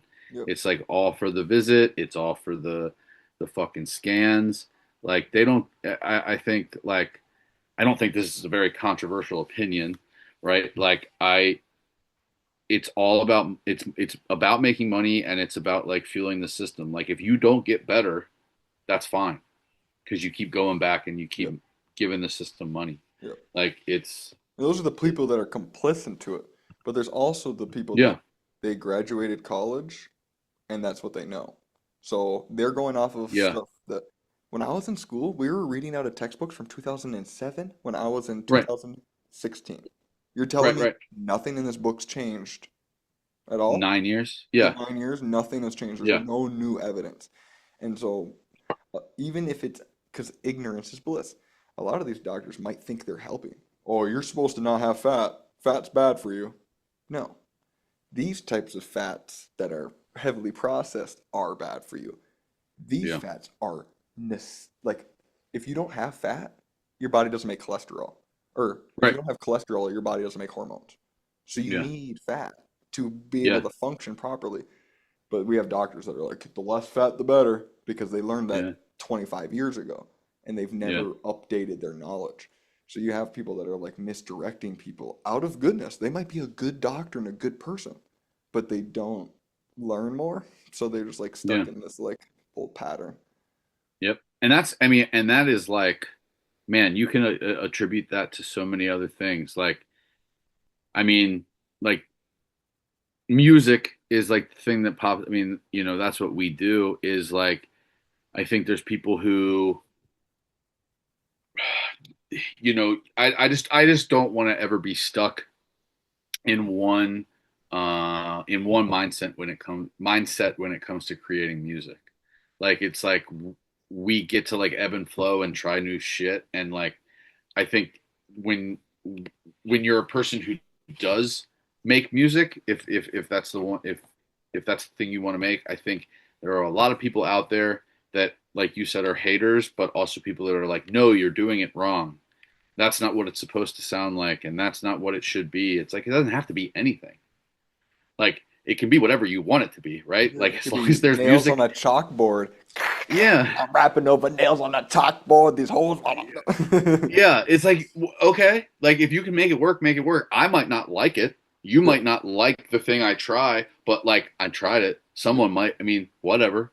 Like this like standard or this like acceptable way of sharing thoughts. Like I don't love hardcore metal music, right, right? I don't sit down and listen to that. Doesn't mean it's not a viable option for an outlet as an outlet for people. right. It's just like all different makes and models and ways of life. 100%. I have Yeah. a good example that of one of my good friends, Ethan. He's been making Juice World type. Like that's probably his Oh, influence is like Juice yeah. World. And I didn't even know who that was until like he's the reason why I know who that is. Um, Yeah. and I used to like to me, I like the super deep white boy rap, even though that it's not like I don't know, the Aesop Rock and Yeah, things yeah. like Acid Raindrop or the people under the stairs. What are they called? I don't know. Groups I don't like know. that Yeah. where they're more Yeah. Deltron 3030 or hieroglyphics, like those type of people. That's the type of rap that I always liked or whatever. And so when I thought I'm like, that's not rap. You're not rapping, bro. You're Yeah. singing. And guys aren't supposed to sing like girls with auto tune. So Yeah, I yeah. kind of like hated on him for the Yeah. first like 3 years to his face. And I feel so bad Yeah, about it. He probably doesn't like my music because I'm lyrical, miracle, lyrical, lyrical, lyrical. But yeah. again, it's a viable outlet and there's the Yeah. space for it. I don't Yeah. I don't not like it. I just can't listen to it all the time. But I still Right. listen to Yeah, my it's just homeboy's tracks. I support him. I like it. Doesn't mean that I yeah. actually like want to sit and listen to that type of stuff all the time. Right. So I But feel then there's always someone that will and someone that does, and like it's like yeah, it's like all the way back is like we do it for us, and hopefully someone or a few people out there are like, yeah, this is my shit. And that's like all you can do. that's the biggest goal of mine is like not my biggest goal, but I would definitely be okay with touring coffee shops. Yeah. Yep. Like that sounds awesome to me. 100 people like me in a city? Fuck yeah, I'll go to that city. Cool. Get paid Yep. Yeah, yeah. $800. Like get my hotel and my travel covered. Like I barely make any money. That Yeah. would still be That's really cool fine. to me. Like I don't I see that as awesome. Again, talking about Aesop, he on YouTube has under 100,000 subscribers. Yeah. He's been making music for 20 some years, 25 years or something. Right. He probably has a person that maybe he paints or something else that's not rap, and he has a Hmm. person that really likes him and pays him $1,000 a year. Well, if you have 12 of those people, you get $12,000 commission, a year. Hmm. Like that's not livable, but that's like extra money. You could have like a It's part-time something. job and Yeah, live off of your art. Like that's fucking amazing. That's awesome. You don't have to be absolutely. Juice World and make $20 million off of taking Percocets. Yeah, yeah, yeah, You know? yeah. It's like, and I think the true humbling understanding that like we are just like we're just ourselves. Like there's until the incredible opportunity would come along that someone would like do it, it's like it takes a it's just we're in, we're not stuck. We're just like, I'm trying to figure out how to say this. It's just like, Rich people don't give poor people money. yeah. Right now, So we're we're poor people. But and we're the until poor we people show just, that we're valid yeah. in our art, then you had someone that saw you and gave you free. Even if you guys were Yeah. on like the same level or somewhat similar levels, Hmm. um, he gave that to you for free. And it's like that's the type of stuff that you're going to get is only when you are actually practicing your craft or Yeah. practicing And towards something. like building the community, right? Like that's not, that's like it's like yeah, we're on the same level. It's just people building community and helping each other out is just like that is at the end of the day the most fulfilling thing. I just said this the other day. I A regional coffee shop tour where I'm living at the time, like that's all I need, man, just to share it with a few people that like want to catch a vibe for a night, and I'm happy with that. Yeah. Have you ever done Yeah. any live shows? Yeah, so I did one live show in Baltimore, um, just a couple songs, and then all this stuff out here. I did the biggest live show was with these rappers from Seattle. It was Greg Cypher, um, from Seattle, and Little Lebowski. So I was like the opener set, and we did that on the island here. And then just some open mics, and then some like fundraiser shows for, there's a organization out here called Island Verse Literary Collective, and they're like poets and writers and novelists and a bunch of things, and I've done a few shows with them. Cool. So yeah, and I'm a performer by, you know that's what I do. So being up there is like, I know that You it's, feel comfortable on stage? oh yeah. I mean, I kind of have to get the first song out. Like as an actor, I kind of have to get the first couple lines out, and then I can like settle in. I Sure. do get nervous. I do like over prepare, I think sometimes, but like I want to make sure everything's tight, and then once I'm in the mode, I feel like I've gotten a lot better at like holding the crowd and hyping them up and like telling them the story. Cool. So yeah, you done any shows? I have not. Yeah, My only relation, so to talk about stage, my whole yeah. childhood, I was the only person in class to not do a book, like to say my book report. I was Oh yeah, super yeah. shy my whole life. I was bullied in middle school. I became an alcoholic. I was part of student council, and we had a talent show. And even though I had an ego and wanted to be looked at, I didn't know what to say once everyone looked at me. Right. So that was a big part of it, is like I knew I wanted the stage presence, but I didn't know how to fill that energy or whatever that was. And so the first time that I could feel in control of a situation was we did a talent show, and I was a little tipsy, and it went really well. And there was this middle part where we got to take like a 15-minute break. Well, the whole auditorium was full of adults talking. And I went up to the podium and I was like, "Hi." And no one heard me. And I got like stuck up there for like 30 seconds. And it felt like 8 minutes.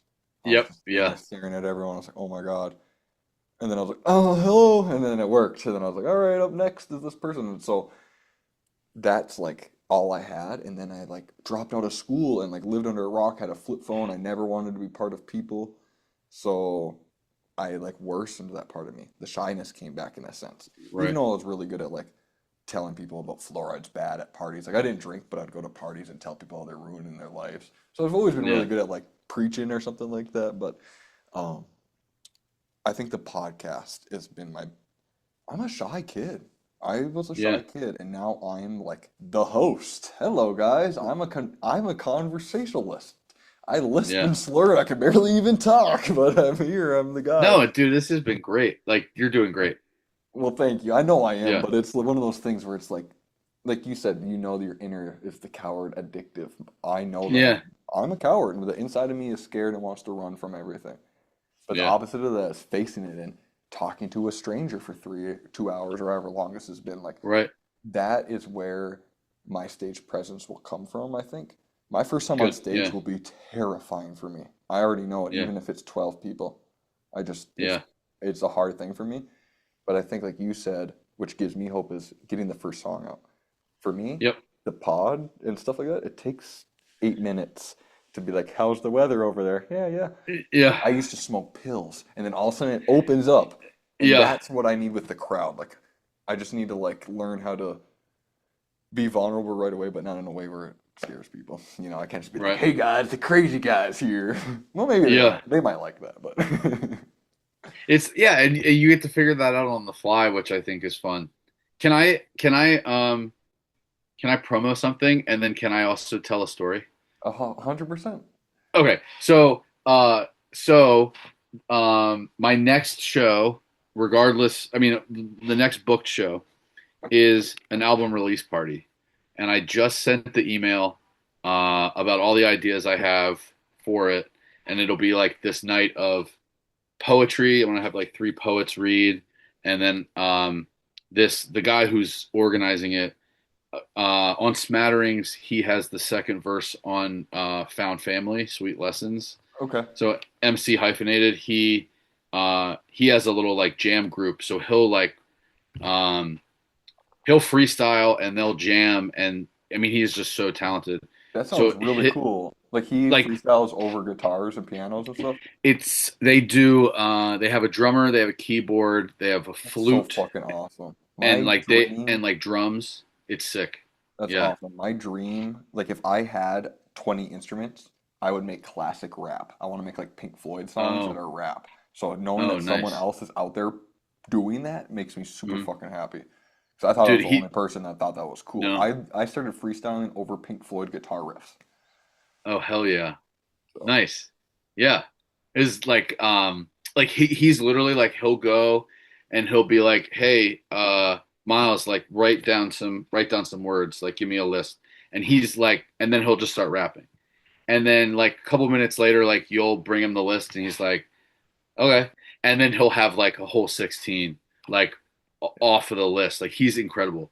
I love So his band's going to do a set and then I'll do and then we're going to do this like island mixer. It's like this tape of just like artists on the island. We're like making a little mixtape. So we'll do some songs from that, and then I'll do my like my album set. So I wanted to show you. I know it's just through the screen, but this is the album. So Lazy Boy is the tape, that. and I got the track list on the back. Like I did it all official. Oh, I like that font.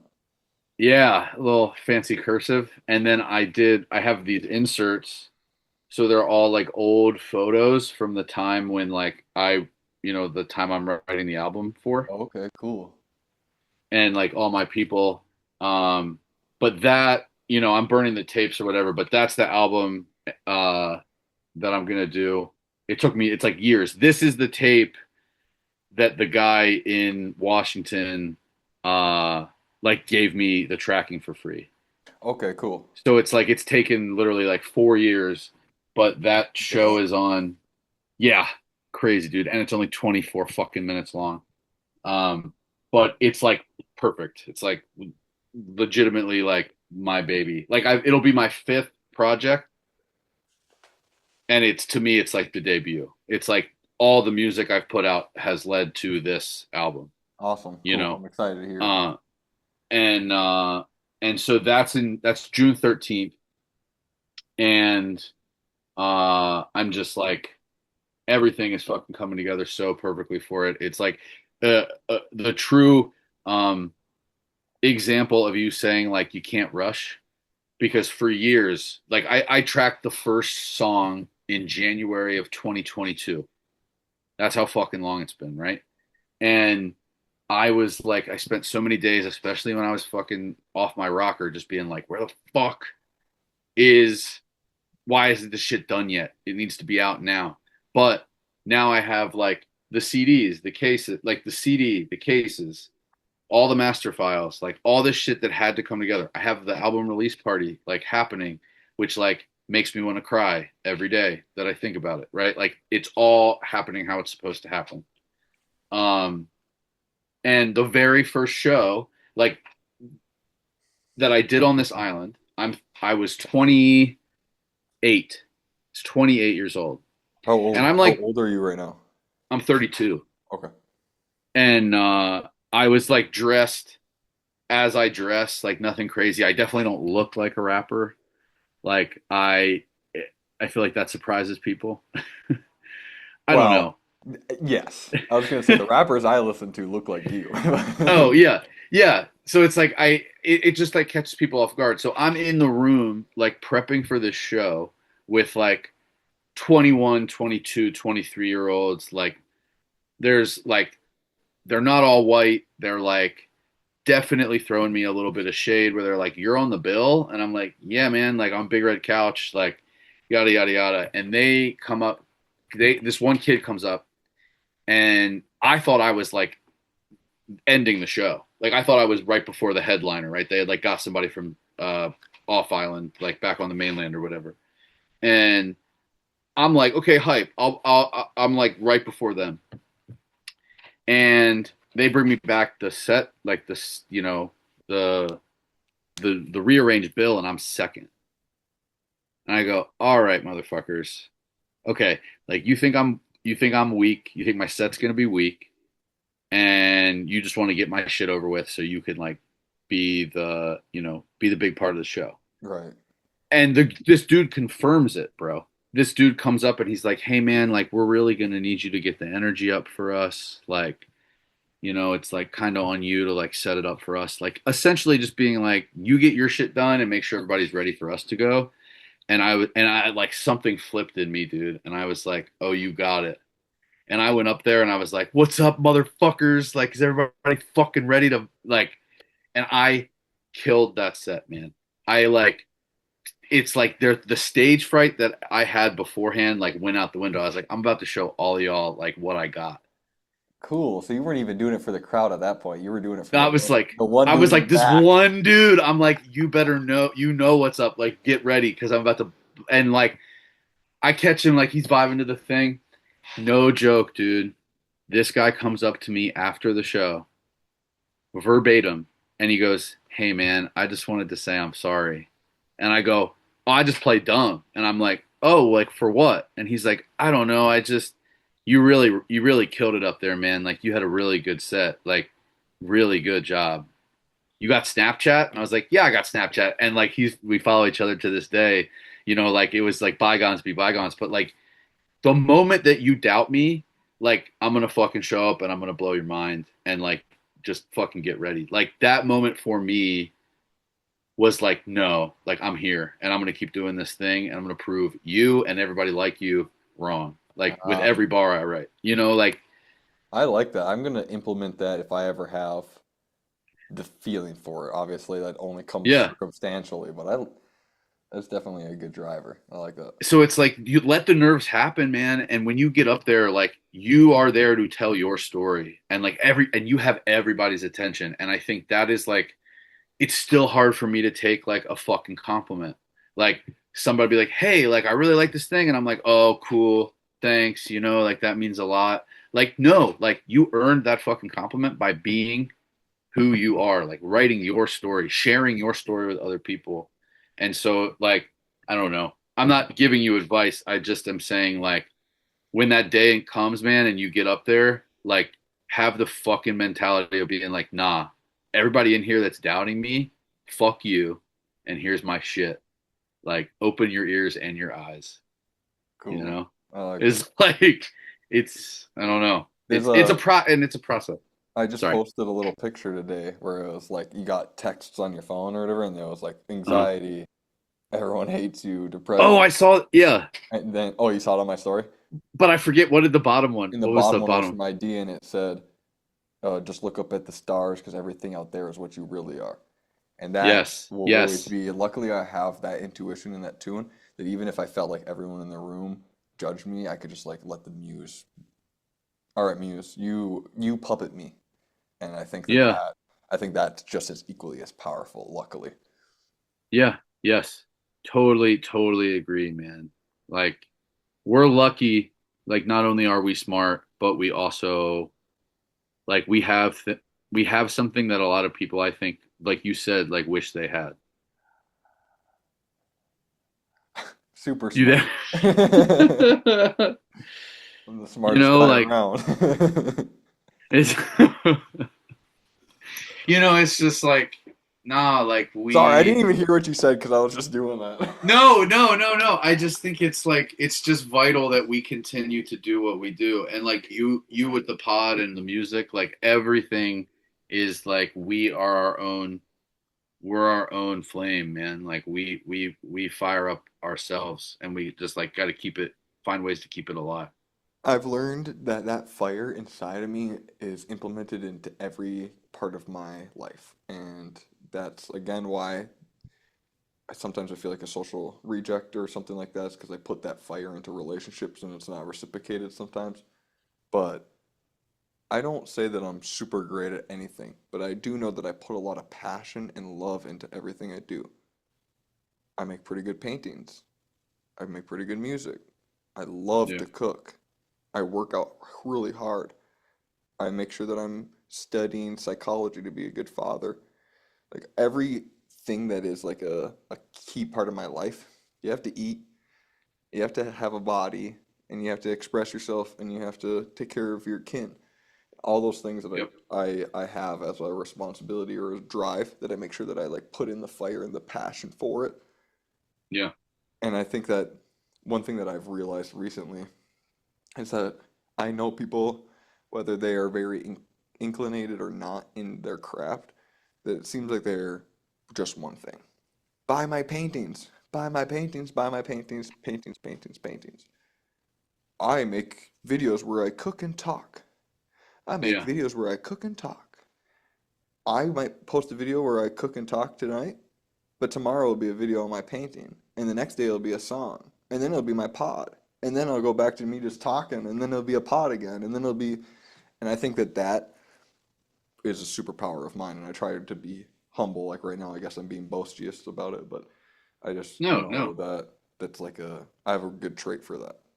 It's the need for nuance, man. It's like we're I think people get put into lanes and people choose lanes for themselves when they're actually much more diverse and like capable of doing so much more is like uh that's like it's like a superpower to like to really give yourself to a bunch of stuff rather than You were just talking about one thing. multi-genre, or you never said that specifically, but learning to experiment with music, and I think that that's Yeah. all along those lines too, is being multiple genres.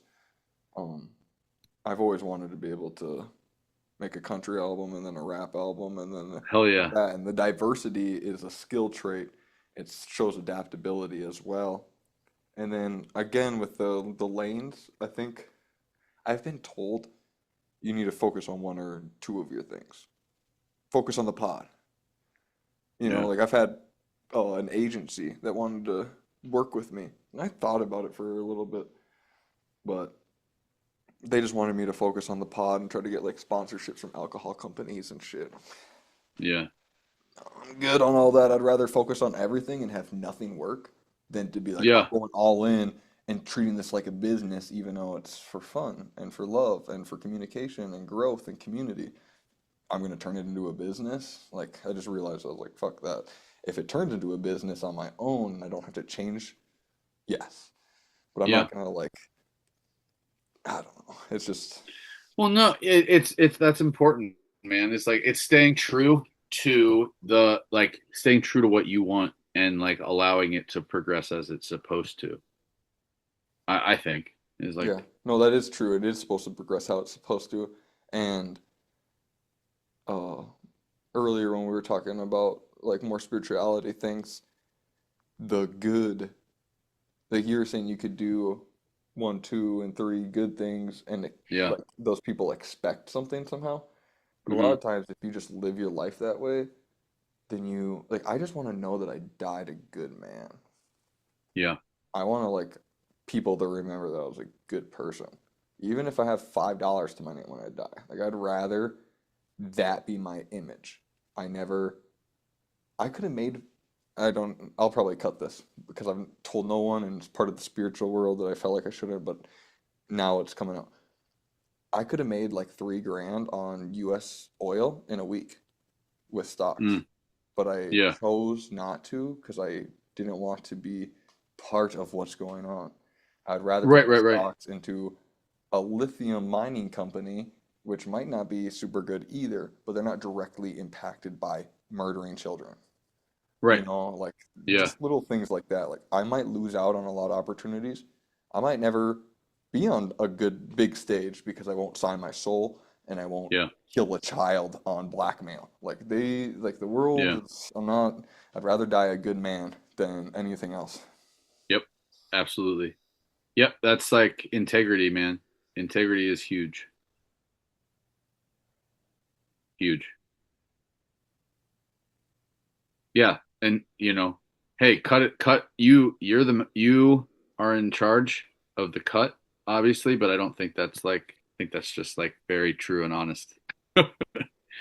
You know. I'll probably keep it in. It's just I know that with spirituality and finances, I know that they do not come, they're not part of the same world.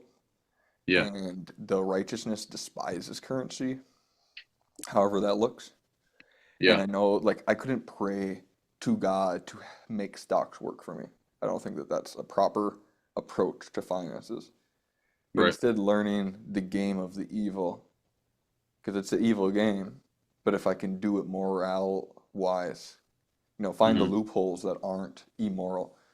And I think Right. that that's the proper approach to that. So that's what I've prayed on those thoughts maybe like twice, and I just realized I was like, that is such an evil thought to think that Yeah. God would want me to like make money. Money is literally like Yeah. Mooney or whatever that demon is. Like, no, of course it's not something that God has control over. He might, Right.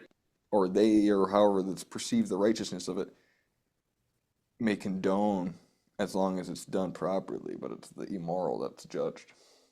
Yes. Yeah. Ugh. Absolutely.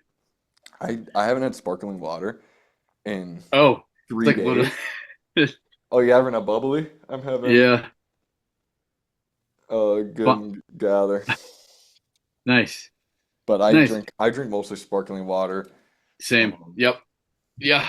That's my replacement. And the fucking I went to the dentist or whatever, and I was like, I'm drinking a lot of sparkling water, and they're like, yeah, it changes the pH of your mouth. You like it like doesn't help with your gums or whatever. And I was like, can I have one fucking thing? Can I just have can I just have soda water, please? So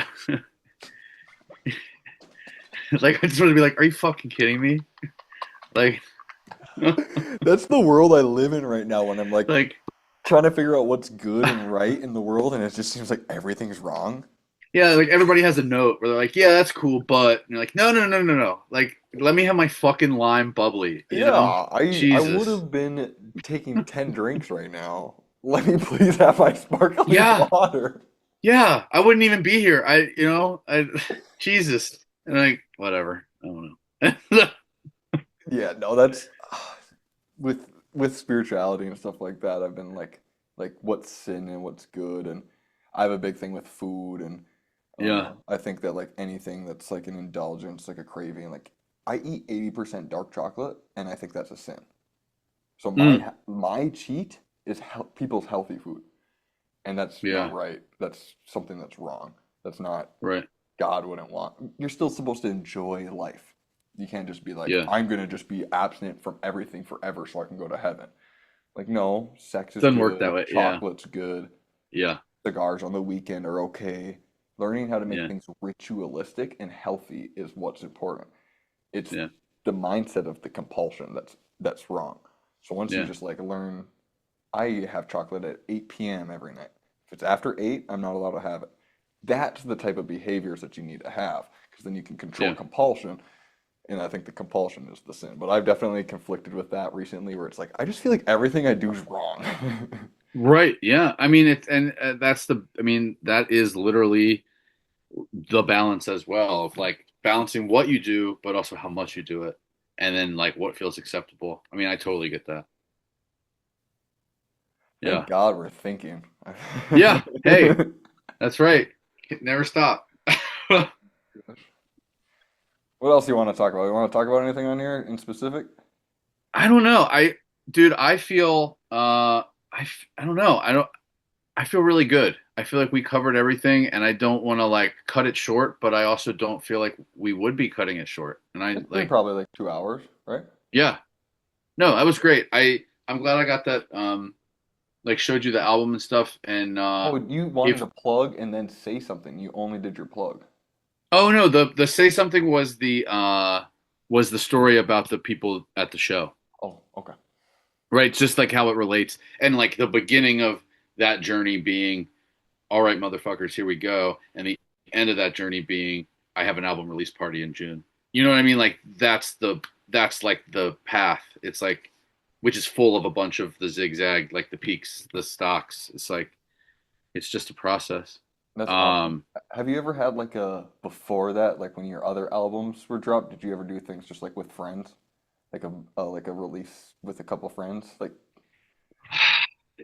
I definitely, I definitely, when the first album came out, I was living in Baltimore County and I like drove around with the house, like with the housemates that I had, like two specifically where we like drove around and listened to the album together cool. just because they were like in it. Though The World Dies Soon happened in COVID, so that just kind of got put out. And then, no, I mean, this is like the biggest thing I've done. I did do a show pretty soon before Smatterings came out. So Okay, I got to do most of that album, but this is like feels very official and new. So that's cool. comes at the right time. Okay. I Yeah. was gonna see if I could. My only relation to that would be my most recent project. Um, I had two girls that I'm friends with in one of the music videos, and one of them offered to let me have like a. She has a projector at her house, and so it was just the girls involved in the music video. My friend that I met these girls through, Laura, it's her Mm, friend. So the three of us, and then my other two friends that helped me film and be in it too. So it was just the five of us, and it was just the people nice. involved and my friend, and we had it on the projector, and we all just like, she had it in her, the house is an old recording studio. So we're hanging out in the Oh, studio with the well, projector, listening to my new stuff, and that was really special to me. But at the same, yeah, it's not like I'm super happy for you, but it shows me where I'm at is like the 5 years to your spot, and your spot is the 5 years to Kanye's first really good song, and then well, that's five you years know, to Kanye's debut. So you're 10 years away from being Kanye, and I'm okay, 15 all years right, away because I'm on my 5 year. Like it just shows yeah, that I think people think the only people that blow up right away are either plants or sellouts. 100%. yeah, There's no one yeah, that if you actually are involved in your craft, it takes time. yeah, absolutely. And you like hear the sound develop is like, man, the notes I've gotten from people that are like, your stuff sounds like you can hear the growth. Like when you can hear the growth, that's like a huge like no one has to pay you that compliment. You can hear it, you know? Like I think that's pretty profound and like yeah, I mean I'm going to be rooting. I mean I also dude, I wanted to say like hit me up and we can do this again like anytime. Like I'm Cool. if you need another pod or you just want to kick it and chill, like let me know, I'm down. And like it I just like I'll be I definitely cheering would you like to on have and reoccurring guests, like sure, yeah. certain people that I vibe with. So if you're one of those people, let's do it. Cool. Yeah, man. This is a great time. And like I'll just be like rooting you on, supporting you, man. Like you know, we're all in it together. It's just like building the network and making good connections.